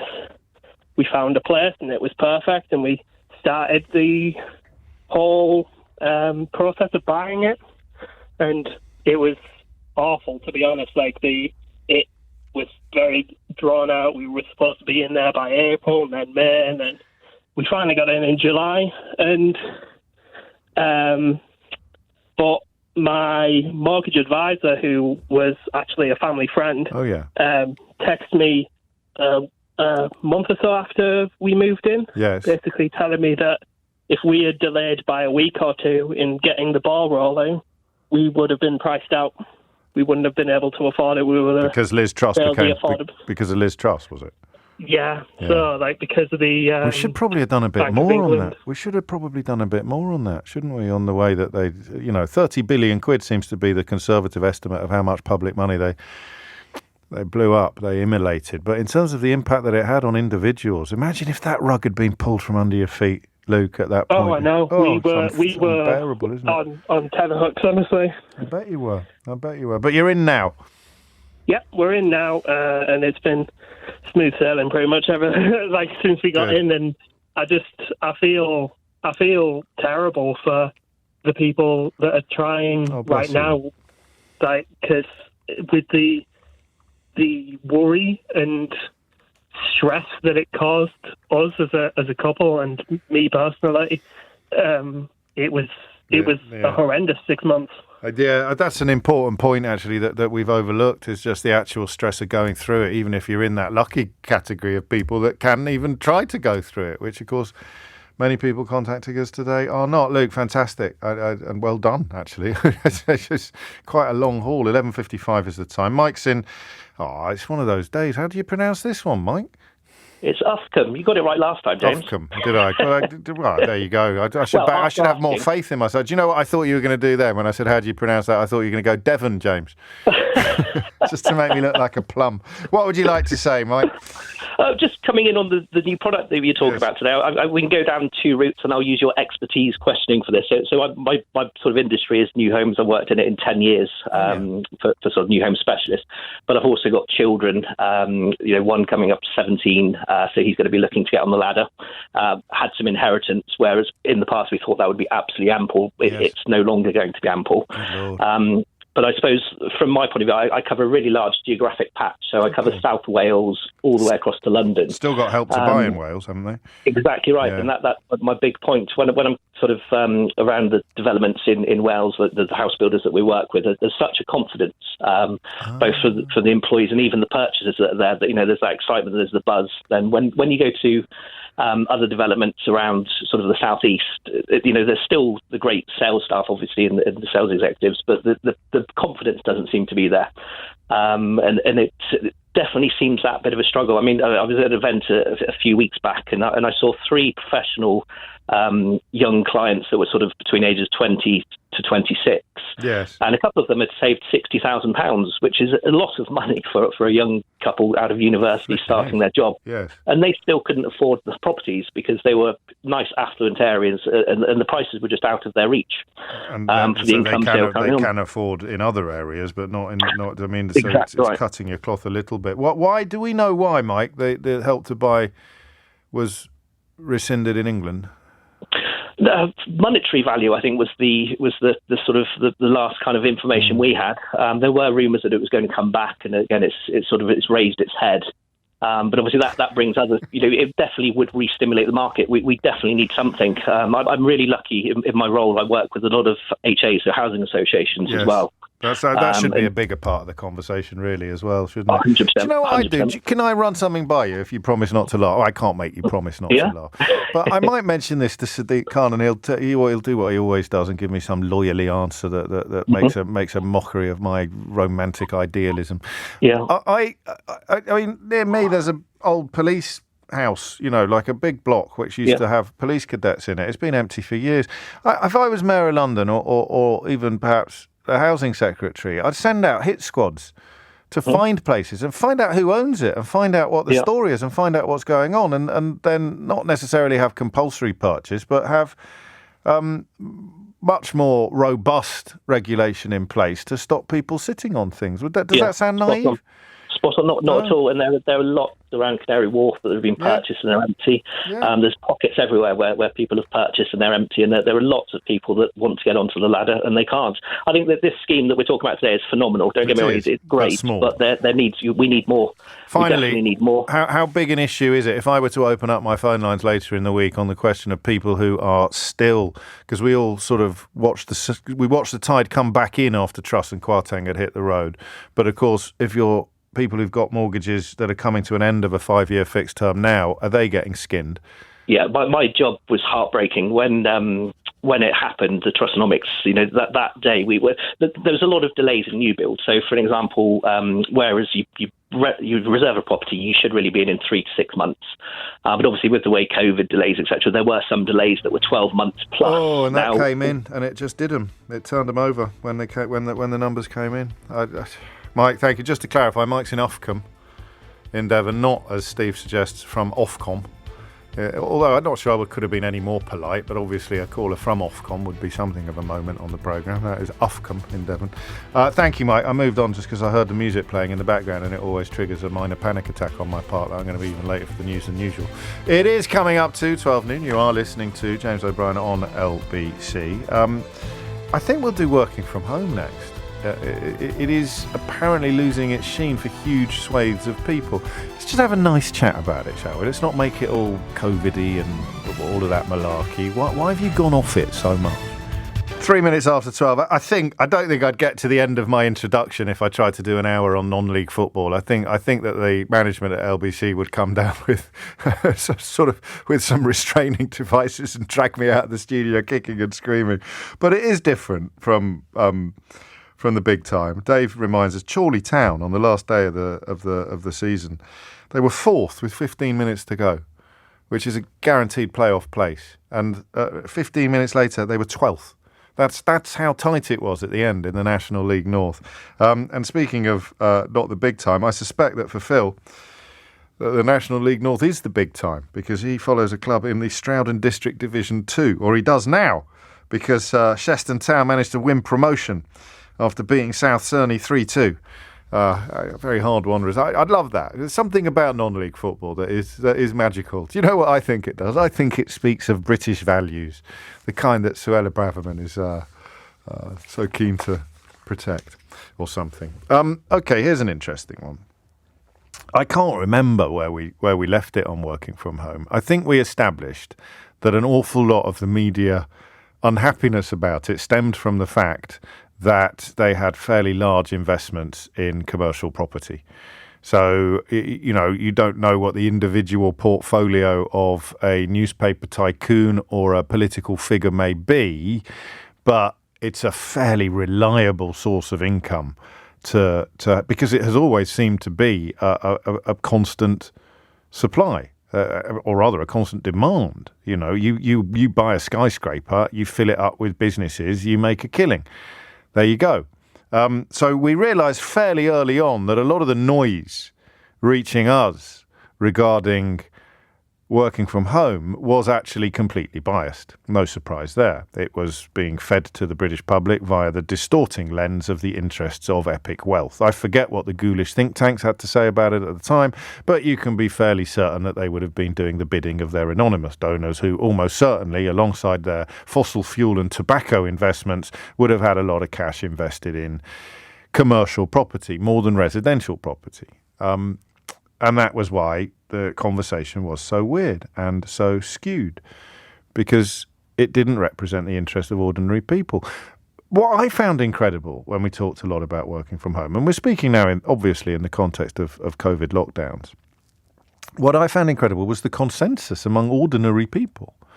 There were some desperate attempts by the usual shills to pretend that there was some unfair division between blue-collar and white-collar workers. So do you remember this?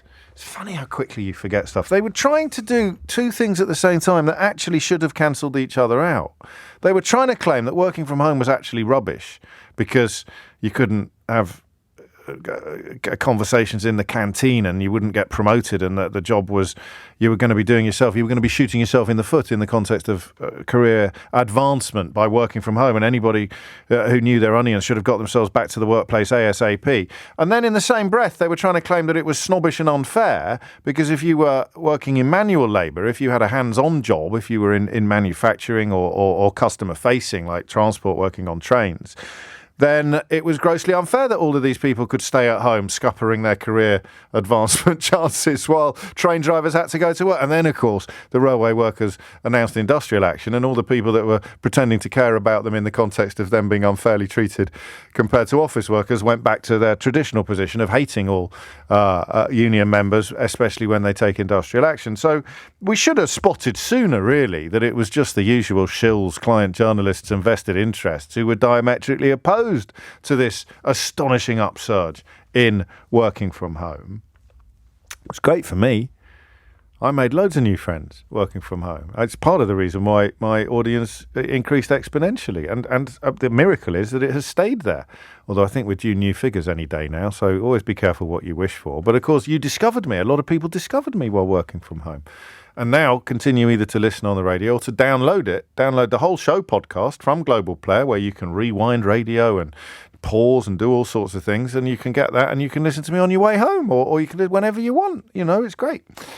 So in that sense, it was good for my business on one level in terms of building audience and watching the numbers go up. For others, I don't know what difference it made, but you were telling me at one point that you were loving it. You were loving it. You were saving money. Do you remember the same idiots were saying, oh, well, if they're saving money, they should get a pay cut. They're not. Won't someone think of the sandwich makers?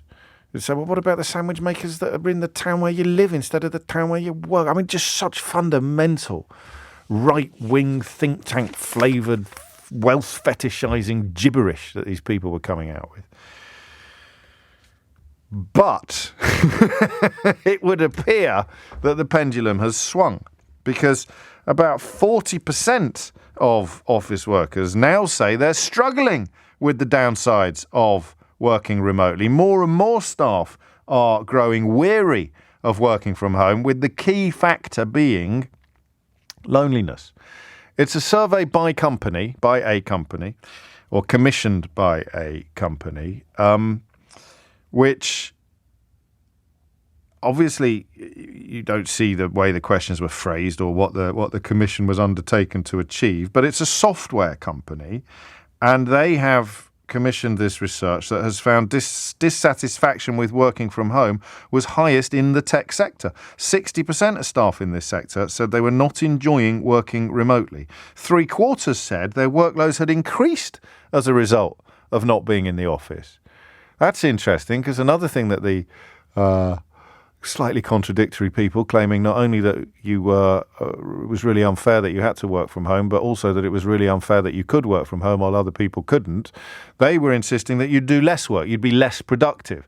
I remember thinking, if you're working from home, there's not much point leaving your jacket draped over the back of your chair to convince your boss that you're still in the office when you're actually over the road in the dog and duck having 2 well-deserved pints of pale ale. So that little trick wouldn't work. But if you were working from home, the boss wouldn't even know. As long as what would you do? You'd set something up on your mouse, like a little engine or something. Put your mouse on a clockwork toy, and so that it was moving in case they were checking whether or not you were at your desk or not. So this all comes as employees continue to push for more employees to return to the office. That argument is that working from home harms creativity and is bad for culture and training. Well, can you have it both ways on this? We're going to need to talk to bosses, aren't we? Can you have it both ways on this? Can your workload be increasing, but it's actually bad for the business? I suppose creativity is different from productivity, is it? I genuinely don't know, but I do know that enough time has passed since we had this conversation to make it quite an interesting time to have it again. So, worker and employer, boss and foot soldier, where do we stand now on the working from home explosion that accompanied the coronavirus lockdowns? The number of remote jobs being advertised on LinkedIn has fallen for the 11th straight month in March. We talked a lot about the new normal. Do you remember? And I'll tell you the caller I remember most. It was an office manager who rang in quite early during lockdown to say he was out of a job because they'd sold the office. They'd got about 200 members of staff, all of whom were working from home. At the end of the first or second month, they realised that it had no impact whatsoever on productivity. In fact, if I remember correctly, it may even have gone up by a little bit. And therefore, they took a decision to sell the commercial property that they owned or to abandon it and stop paying rent. And of course, the bottom line, 200 people at a desk in central London, the bottom line was huge. The bad news for our caller was that there was no longer an office for him to manage. I remember that call quite clearly. It happened quite early on in lockdown. And I remember thinking it could be a canary down the coal mine moment, and that actually a lot of people who are investing a lot of their profits into their overheads. So I do understand the difference for the record, but if it's no longer an overhead, it becomes a profit. Why wouldn't you be looking at reducing your rental bills or reducing your outgoings on the actual property? A pal of mine who runs a business, he took a floor. He got rid of a floor. He had 2 floors in an office building, and he went down to 1 floor, and they rotate now. So no one works entirely from home and no one works entirely from the office, but remote working, I think that's exclusively remote working, has gone down. The number of jobs advertised on LinkedIn has gone down for the 11th straight month in March. Now 1 in 10 openings offer the option of fully remote work. If you go back just a year, it was 1 in 6. Even hybrid working is falling out of favour, with the share of roles allowing people to work for a few days a week remotely also falling for the second month in a row. So what is going on? That is the question. 13 after 12 is the time. I had quite an odd experience working from home because I have a very odd job, I suppose. I could still talk to you every day, but I couldn't see you. I know what you're thinking. I never can. It's the radio, James. Do get with the but I could kind of see. I can see you now in my own mind. I know you're there. I know you're listening. I can see Eleanor and Tom looking back at me with a slightly befuddled expression on their face, wondering where this monologue is going. I should be able to see Charlotte, but the design of the studios here at LBC is very, very... Oh, there she is. That's why the chairs have wheels, you see, in the production office. And I can turn to my right and see Graham Smith of Republic on my television screen, and another lady on the BBC, and there's Sky, and I've got my switchboard in front of me. I can see it flashing. I can see that Robin Maidstone's already on the phone, and Russ in Haywards Heath has already booked his place on the switchboard, even though I haven't finished asking the questions that I want answered. And I can see I've got my Twitter in front of me, and I've got other little messages and stories that I pulled up earlier. And when I was working from home, I didn't have most of that. I had 2 laptops, really, and a shared Google document. And it meant that I didn't know if you could no longer hear me. And I found that very strange. I found that most discombobulating. It didn't happen often, but when it happened hard. Once the thought enters your head that no one can actually hear you, you're talking for a living. I don't have the switchboard in front of me. I have a shared Google document back from this office where someone would be writing near Avs in Windsor up next. And so I'd never have more than 1 or 2 calls to go to, as opposed to normal service when I can see all 10 lines in front of me lit up. So 2 things could happen. The Google document could freeze, and I had no way of knowing.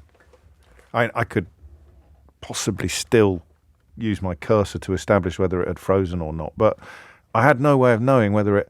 And then, of course, and this happened on a couple of occasions, I think there was one occasion where we accidentally plugged into Chris Moyles. You started hearing Chris Moyles coming down the road. Because the brilliant engineers at Global were making it up as they went along. They were dealing with an astonishing amount of pressure on a sixpence. In fact, I'm still not sure they got the credit and the recognition they deserve from all the Morris dancers on the deck of the ship, faffing around, patting each other on the back for being wonderful. Well, they got on with the real business of keeping the ships afloat. But the second thing that could happen that was deeply discombobulating was that it broke and you couldn't hear me. And once that thought enters your head, it's like being on a ghost train. Once I'm sitting here now and I can't see anyone, all I can see is the dartboard on the wall of my shed. It's quite a nice shed. I shouldn't denigrate it. It was more of a garden office. But I don't know if you can hear me. And that little voice in the back of my head starts going, can they hear? Are you here? Are you real? If they can't hear you, do you even exist? If a tree falls in a forest and there's no one there to hear it, does it make a noise? And I couldn't check whether or not you could hear me. Because how would I do that? I'm live on the radio. I could say, give me a ring if you can hear me. That's down there with asking about parking tickets. Or if there's anybody old out there feeling poorly, give me a ring if you can hear me. I've often said it's very easy to make the phones ring in this job. The trick is to make them ring with interesting contributors. But give me a ring if you can hear me. I don't think anyone's ever been that desperate, have they, to go down that particular line of inquiry. And that was kind of the point at which I thought, I've got to get back to the office. I even began to wonder whether Mrs. O'Brien was humouring me some mornings and that there was no radio show. And I'd open the patio door and say, right, I'm off to work now at 10 to 10. And she'd say, okay, darling, see you later. Go and do your radio show. And then I'd close the door and her and the girls would start collapsing in fits of giggles like Queenie and Melchett after they'd done a joke on Blackadder in the second series. Third series, doesn't matter, don't at me. And that's why I need to be here. It's not the same. Couldn't do it. But maybe you've been the other way. I don't know. Why has it gone? Why have you gone off it? And don't ring me now to tell me that you haven't. Not yet. All right. We might move the conversation on. But why have you gone off it?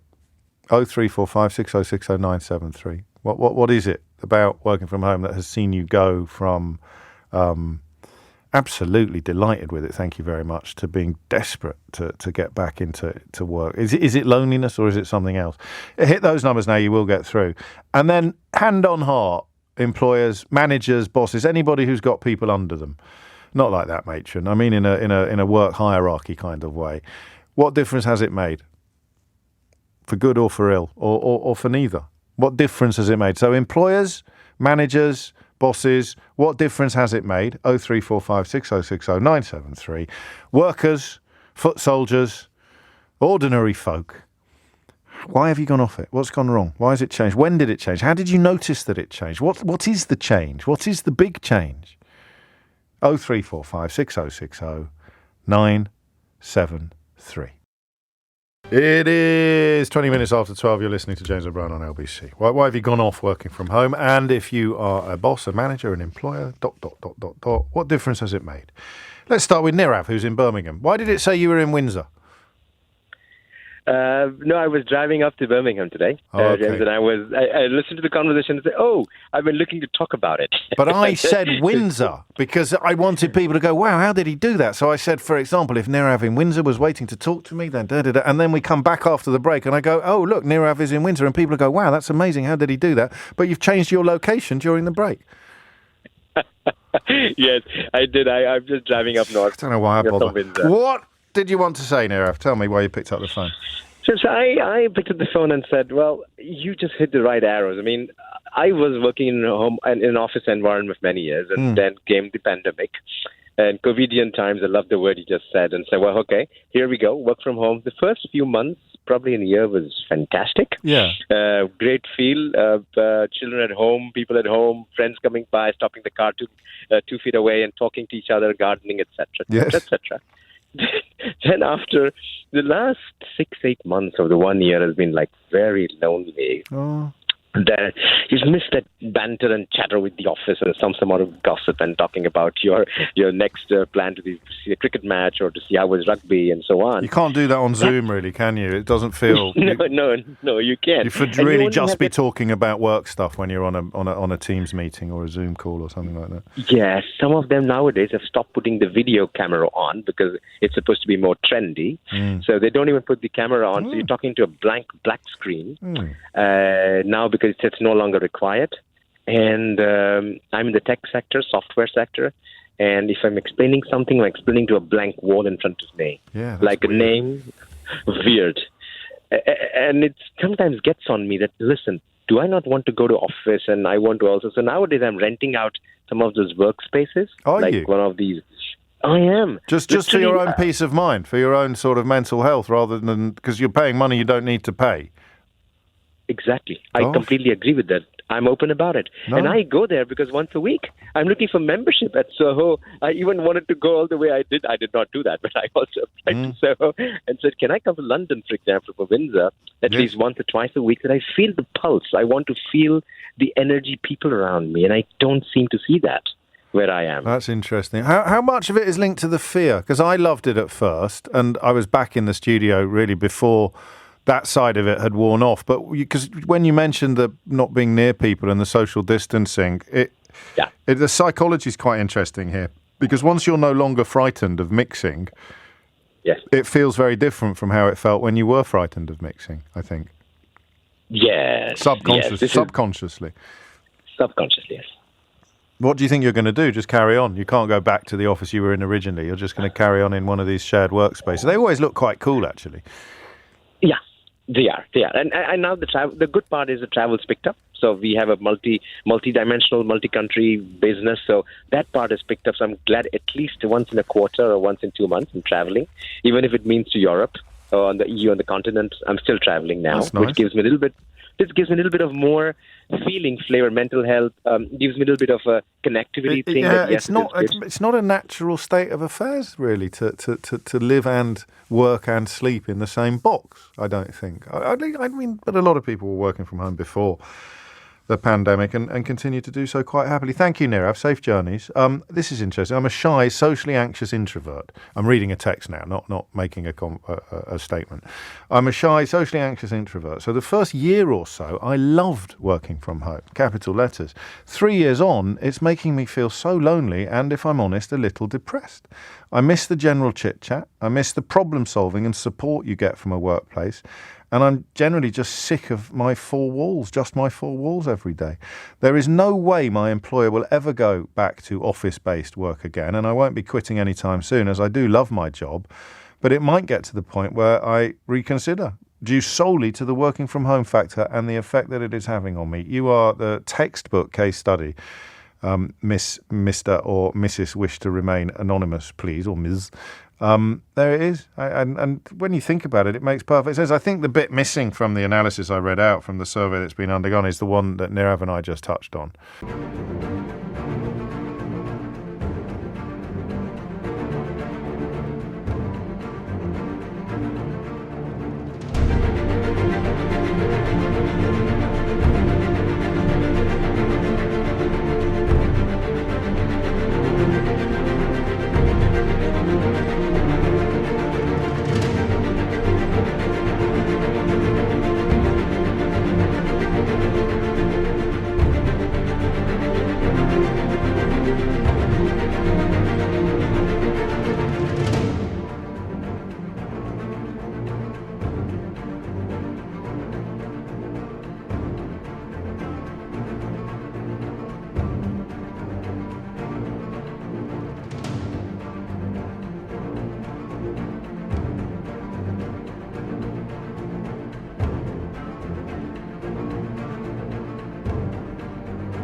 It's the fear factor.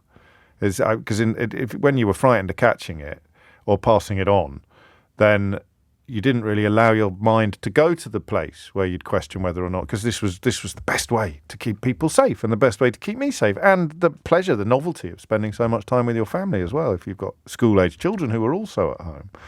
But yeah, mate, the more you think about it, the more sense it makes. Hannah is in Eltham. Hannah, what would you like to say? Oh, hi there, James. Hello. I'm very, very nervous. So why? What are you doing? Well, I'm working from home, yes. Firstly, so hopefully my boss is not listening. I just wanted to call because I'm a recruiter, James. Yes. Well, I'm very happy where I am, Hannah. I'm just saying, that in case your boss is listening. I recruit specifically for the not-for-profit and charity sector. Okay. And I have to say, I have not heard this from anybody. I haven't heard from anyone that they want to work in the office. Certainly not 5 days a week anyway. I think most people want that, the mixture, the hybrid working. So a couple of days in the office, 2 or 3 maybe. But our organisation has moved from having a proper permanent office to being in a co-working space. We all work remotely most of the time. We've got people in the regions that aren't really able to come in very regularly. And I'm very happy to say that we're all very successful. We are all very happy, and it works really well for us. I haven't seen any organisations really looking to try and bring people back in 5 days a week. We do occasionally get a client that will ask for someone to be in 5 days a week because of the nature of the role. Sure. And honestly, we find it really, really difficult to fill those roles. So there's three. Don't want to do it. There's three things here. There's full 5 days a week in the office, 5 days a week at home, and everything in between. And I think that the survey is more about people who are 5 days a week at home. Fully remote. Yeah, fully remote is indeed the phrase they use. I mean, that text you just read out was quite sad, because I guess, you know, that is the thing about work, the whole sort of lockdown thing. I think for some people it was great. For me, it was amazing because I'm a single parent, and it gave me that chance to be with my son. But for a lot of people, of course, it's difficult being on your own, being in the same four walls. Some of my colleagues do struggle with it sometimes, but nobody wants to kind of do the 5 days anymore. They want that balance. That will probably be the new normal. I think we probably said that would be the new normal when we coined the phrase "the new normal" to talk about the new normal. It would be that the idea, the 9 to 5 in the office was probably going to be extinct. But equally, the 9 to 5 exclusively at home, for reasons that this research has picked up on, is not going to be quite the panacea that people perhaps thought it was. What about productivity, Hannah? How much do you know about what impact it's actually had on workload and output? For my organisation, I don't think that it's had, it's certainly not had a detrimental effect. I mean, we kind of work you probably know how recruitment works, it's commission-based, and we're all very experienced and mature, and we all kind of just get left alone to run our desk. And if you're not producing the goods, a red flag would go up anyway, automatically. Yeah, absolutely. And I mean, I've mentioned being a single parent already. And my son's at primary school, so I go off and I do the school run. And what tends to happen is I log on really early in the morning, get a couple of hours done. During the day, I take the dog out for a nice walk, and then I work into the evenings. But my life is such a great balance, and I think that's really important. I actually think I'm more productive.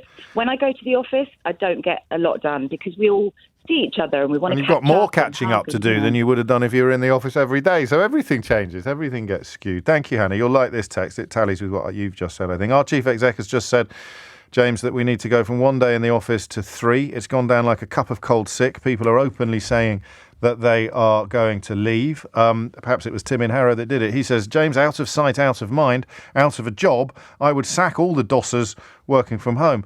I haven't heard any evidence at all yet, Tim, of people working from home being dossers, but, you know, I suppose horses for courses. 12:30 is the time. Amelia Cox is not working from home and is here now with your headlines. It is 12:33. You're listening to James O'Brien on LBC. The reason I mentioned that this survey had been conducted for a business, in this case a software firm, was because I'm always slightly sceptical of surveys commissioned by commercial interests, because if the results of the survey didn't tally with what the commercial interest wanted when they commissioned the survey, it's highly unlikely that we would ever see the survey. The same was true of newspapers, and I suppose LBC possibly falls into this category as well. But we're a much more diverse editorial platform. You know, there are presenters on the station who disagree with each other passionately. So the idea that you'd commission research that could fit with both of their positions when they disagree with each other passionately is obviously a little bit silly. But if you're the Sun or the Mail and you commission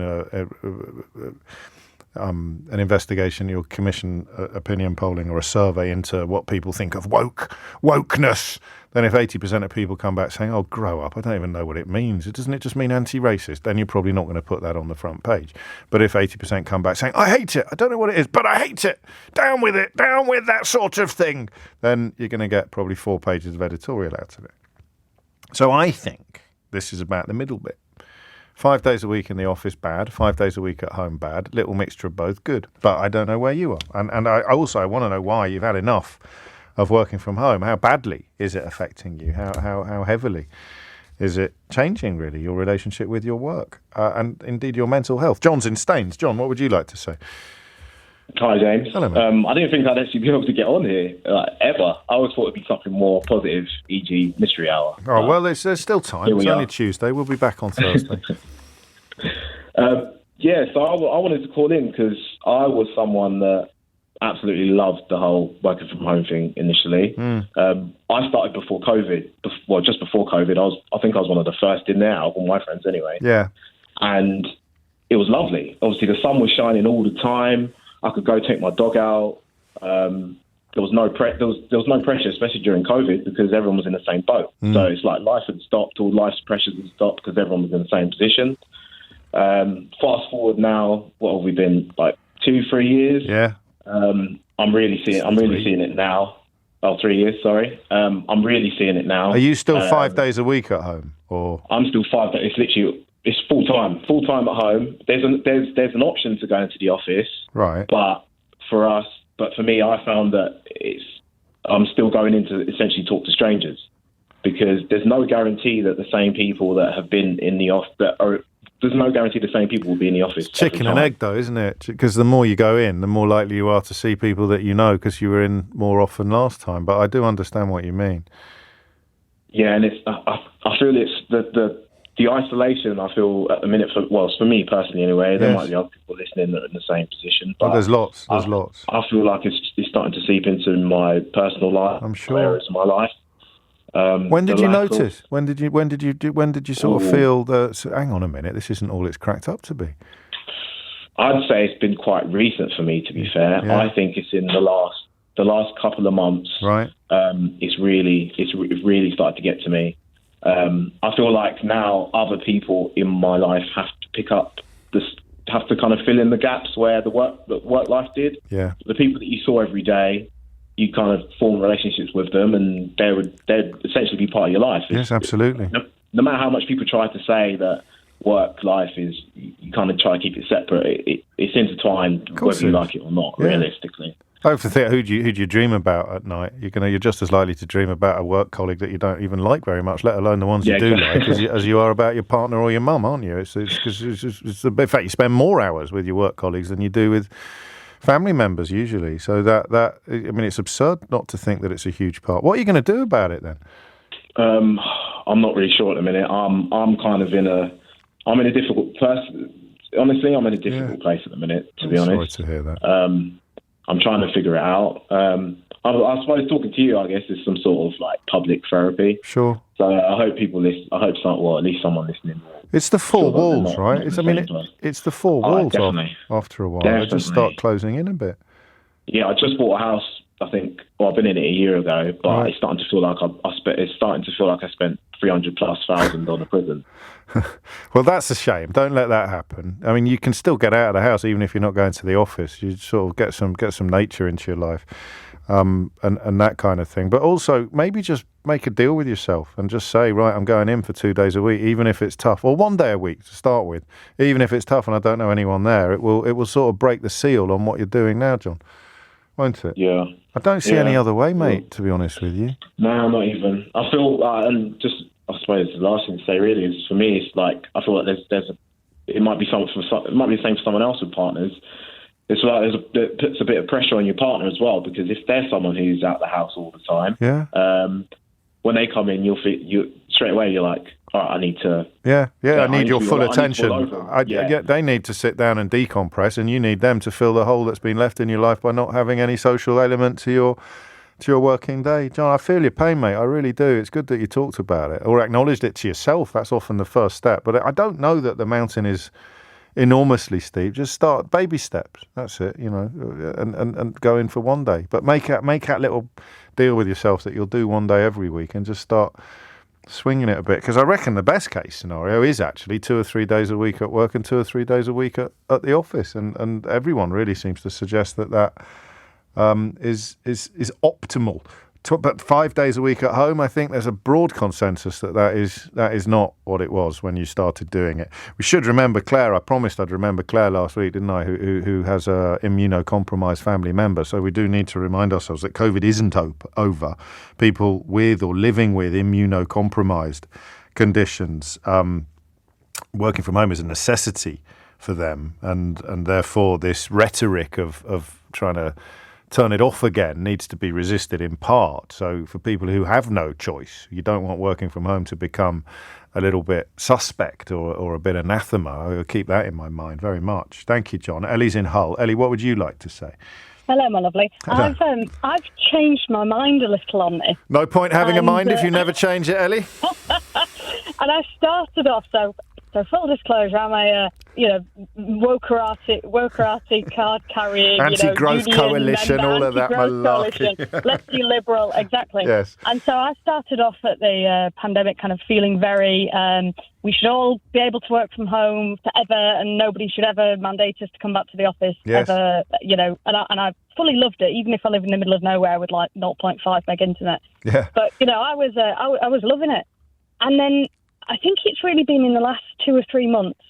There was a bit of a push from the people in the, from the seniors in the office to be like, oh, come back in. And I was like, absolutely not. Now that you've told me to do it, I don't want it. Yeah. But I feel rubbish because I started doing it. Yeah. I started doing it. Damn, and I'm like, that was their plan all along. Exactly.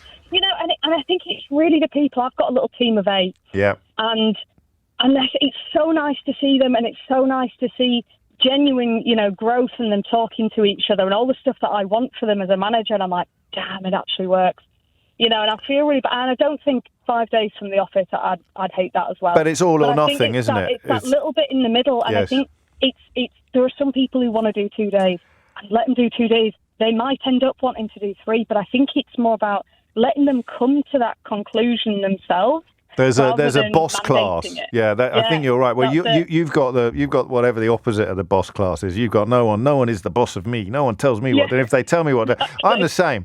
If the boss says, "Oh, can you not do that today?" I'll do it. So they've stopped telling me not to do it, and then I don't do it because I wasn't going to do it anyway. But the minute they told me not to do it, I'm going to do it. So that's pathetic. But Tim in Harrow, whose text I read out earlier, he's got the opposite problem. He doesn't like the idea of you having any autonomy or free will or free choice. So he says, "I'd sack them all. All the DOSers working from home." Everybody sensible should be convening on the centre ground, I think, convening in the middle where it's neither all nor nothing. Let me read you this, though, because I found this quite moving. James, I'm 22 and I crave an office working environment. I graduated from a top university last year, and since starting on a competitive graduate scheme, I have never felt so blunted by an experience. I feel as though this work from home slog is making young people lose their spark because I'm not being stimulated. I feel as though we're missing out on a lot of opportunities. I appreciate that for the lucky 30-plus somethings who live in the suburbs and can realistically dream about buying a property and perhaps have responsibilities like children or dogs, then this work from home life suits them. But I worry what the consequences of this sacrifice will be for the young people graduating from university and feeling detached or withdrawn from their work because of the complete lack of support and challenge. Please bring back office working. That makes sense as well, doesn't it? It does, and I think most of it, the professional stuff, the actual, the kind of what we've previously referred to as the kind of hard skills, the technical stuff, you can do them from home. Yeah. But it's the human skills that I see. I've got some of the younger guys in my team, and actually putting them in a position where I'm like, it's okay, give it a bash in person, and you can, it actually brings them out of that state of anxiousness. Of course it does. Well, that's what this texter wants. They want someone like you in their life.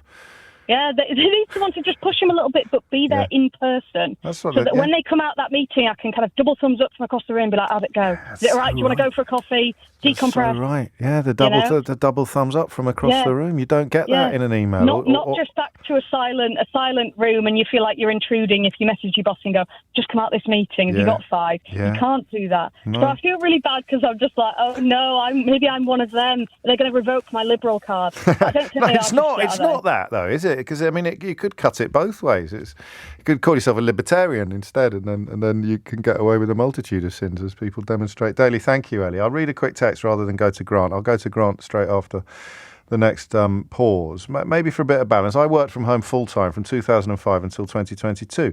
And if I had to go in for the occasional day for a meeting, I absolutely hated it. Full-time at home was wonderful for me. I've gone from being a full-time at home legal manager to a full-time gigging musician with no option to work from home now. I do love being a musician more than any other job I've ever had, but office work was definitely better done from home for me. And that's from Liz in West Wales, who says she's spared me. She's described her place of habitation as West Wales in order to spare me from trying to pronounce the village name. Listen, I need some exposure therapy, Liz. If I don't get the names in front of me to try to pronounce, I'm never going to perfect the art of Welsh pronunciation. 12:45 is the time. 12:48 is the time. You're listening to James O'Brien on LBC. Just a little blast from the past. Adam Wagner, who we often turn to for advice on legal matters, particularly with regard to civil liberties. He's written a rather splendid book. I think I'm quoted on the cover, actually. He's written a rather splendid book about it that I will remind you of the title shortly. But this new bill that it seems police were hiding behind, if I could put it like that, on Saturday, he seems to have got its measure pretty early. This is a select committee, I think, last year. I think this bill, in the most part, the mechanisms that it puts in place essentially criminalise peaceful protest. That's what it does. It criminalises peaceful protest in a way which hasn't been done before. It treats peaceful protest like knife crime or drug dealing or terrorism. And I don't mean that sort of metaphorically, I mean directly. These are serious crime disruption orders, terrorism disruption orders, putting in, stopping people doing that thing in future. These are the kinds of methods we've used to disrupt terrorism, knife crime, drug dealing, gang violence. And I've been involved in lots of cases involving those kind of orders. And I think what the bill will end up doing, if it's used by the police, and the police will be under pressure to use it in particular instances, the end result will be lots more protesters in the courts, in the criminal courts, in very complicated, long trials that involve looking at the proportionality of the protest in question, as we saw with the Colston statue case. But that will be 100 times more, because all of these offences have a reasonable excuse. I can come to that. I think that's one thing you'll see. And the other thing you'll see is a lot more protesters in prison, and a lot more peaceful protesters in prison. And I don't have any issue. I don't think the human rights law has no issue with violent protesters being treated as criminals, because, and that's the European Convention on Human Rights, entirely accept that violent protest does not come within the protection of the right to protest. But this is all about peaceful protest. All of these provisions are about peaceful protest, and they will the way it will end up is hundreds and hundreds of protesters in the prison system. That's very prescient from Adam Wagner, whose book Emergency State is well worth a read if you're interested in civil liberties and human rights, as opposed to free speech, which all of the people constantly complaining that their free speech is under fire seem to be oddly comfortable with the idea of the police criminalising peaceful protest. Almost as if they're a bunch of fraudulent liars, isn't it? The people who really, when they talk about free speech, just want the right to be racist in public. And here's a really weird thing, speaking about being racist in public. Would you want to play a game? I'm going to play you a clip. Don't tell me who the journalist is, because I don't want it to sound like I'm criticising them. But here's Rishi Sunak responding to questions about policing at the weekend. Can you spot? I've given you a big clue, a very big clue. Can you spot the follow-up question that Sunak should have been hit with here immediately, but as far as I can tell was not? Let's talk about protesters and what happened at the coronation on Saturday. Now, yesterday you supported police. Yesterday the Met apologised to those protesters.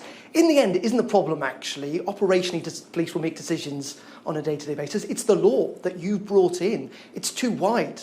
Don't you think it needs to be looked at again, as even some of your MPs suggest it should be looked at again? The first thing to say about the weekend is an enormous thank you to everyone involved in making sure that everything went off so smoothly and was so successful.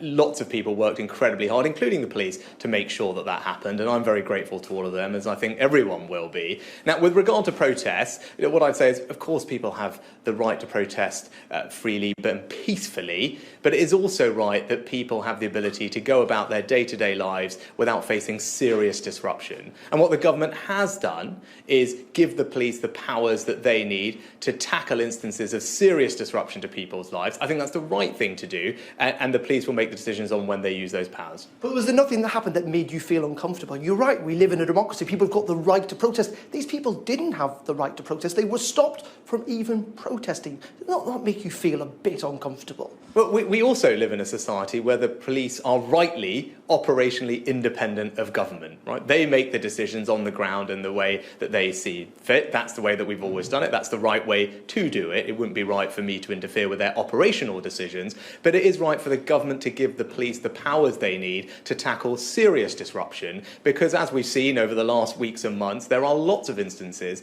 of people's day-to-day lives being seriously disrupted by protesters, and people have rightly asked, well, why isn't that being stopped? So it is right that the government gives the police the powers to deal with those things, but again, those are operational decisions for the police on the ground at the time. Okay, two things. I was wrong about the line of inquiry for that journalist. He was doing a bang-up job there. It's just that my mind went off in a slightly different direction when I saw the headline. And I'll tell you which direction it went off in. If, as Rishi Sunak says, the government has no business getting involved in the operational decisions of the police, how could somebody called Suella Braverman have let it be known that she had rebuked Essex police over the seizing of a collection of Gollywog dolls that were on a display in a pub? A source close to Braverman suggested the Home Secretary's unhappiness had been made, and I quote, very plain to Essex police, so they are under no illusions. It was leaked or delivered, gift-wrapped to the Mail Online, this line direct from the Home Office. It quoted the source as saying that police forces should, and I quote, not be getting involved in this kind of nonsense and instead focus on, quotes, catching criminals. So either Rishi Sunak is blowing smoke up your backside, again, today, or Suella Braverman was, by Rishi Sunak standards, bang out of order when she sought to get involved in operational decisions taken by police, in this case, clattering racists and taking away their racist toys. You see the problem there? Funny that, isn't it?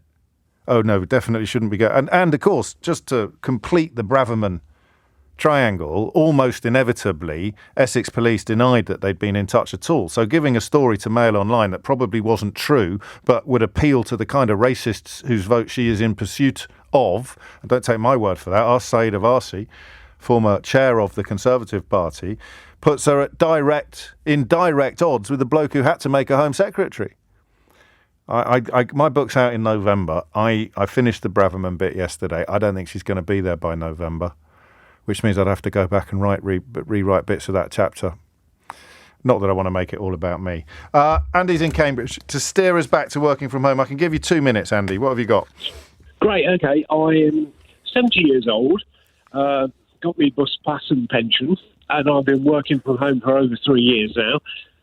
Stuck in the back room with about £10,000 worth of IT kit with an old black lab on the settee who snores all day. Oh.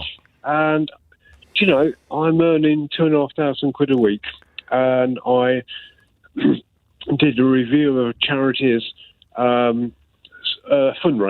I've designed public health England. I'm going to have to hurry you towards the bit where you tell me how you feel about working from home. I'm fascinated. I'm fascinated in your CV, and feel free to drop one in the post. But how do we feel about the working from home element of it? It's actually great. I mean, right. I used to travel to London every day, back and forth. Not that London. I'm tired out when I get back. I get up at. It suits you at 70, then, but would it have suited you at 30?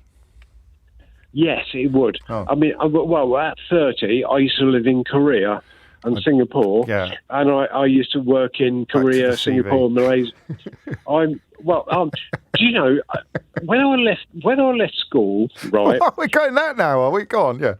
You know, when I left school, I'm dyslexic. I can't add up a spreadsheet, and I was stockroom boy at Woolworths. Okay, and then my mum said, "Why don't I got a sack from Woolworths?" It was very funny. The manager says it is really funny. Then my mum said, "Why didn't you get into catering?" So I became a waiter and a trainee chef. And when I set fire to a table and a baron from Switzerland, I got the sack. and I got a job. Well, I was at band practice. I played in brass bands, and the salary cornet. Thank you. I'm going to suggest that you've missed the company of being in an office, even if perhaps you hadn't realised it yourself. And that is it from me for another day. We'll be back on tomorrow morning. I got it wrong on Friday. I said I'd be back on Monday, but of course I wasn't. I'll be back. I'll be back you tomorrow. Lazy work shy. Morning. I'll be back tomorrow morning at 10. Well, obviously you can listen to all of today's programme by going to Global Player and downloading the full show podcast. You've also got Full Disclosure there, and all of the country's best podcasts. And of course, with Global Player, you can rewind your radio. You can even rewind live radio, although it's not live when you press play again. I think we should be clearer about this, Sheil. You can rewind it now, but when you press play, it's no longer live. Because obviously I've already done that bit that you've rewound to. Which can be very misleading and make you late for work if you don't keep an eye on the clock. It certainly can, especially Just when saying. the presenter says the time every 10 minutes, and that can throw you in all sorts of different directions as well. Either way, Tom Swarbrick will be with you at 4, unless you're listening on Rewind Radio, in which case he'll say it's 4 when it is in fact... Can I use that fader you just used? Yeah, but very sparingly, very sparingly. And affectionately in that case. It's not normally very I was going to affectionate. use it affectionately for you now Well, as well. when you turn it back up, yeah, you're still there. he'll still be there. And so will you, if I'm not careful. Thank you very much, James. Thank you very much, James. Thank you very much, James. Thank you very much, James. Thank you very much, James. Thank you very much, James. Thank you very much, James. Thank you very much, James. Thank you very much, James. Thank you very much, James. Thank you very much, James. Thank you very much, James. Thank you very much, James. Thank you very much, James.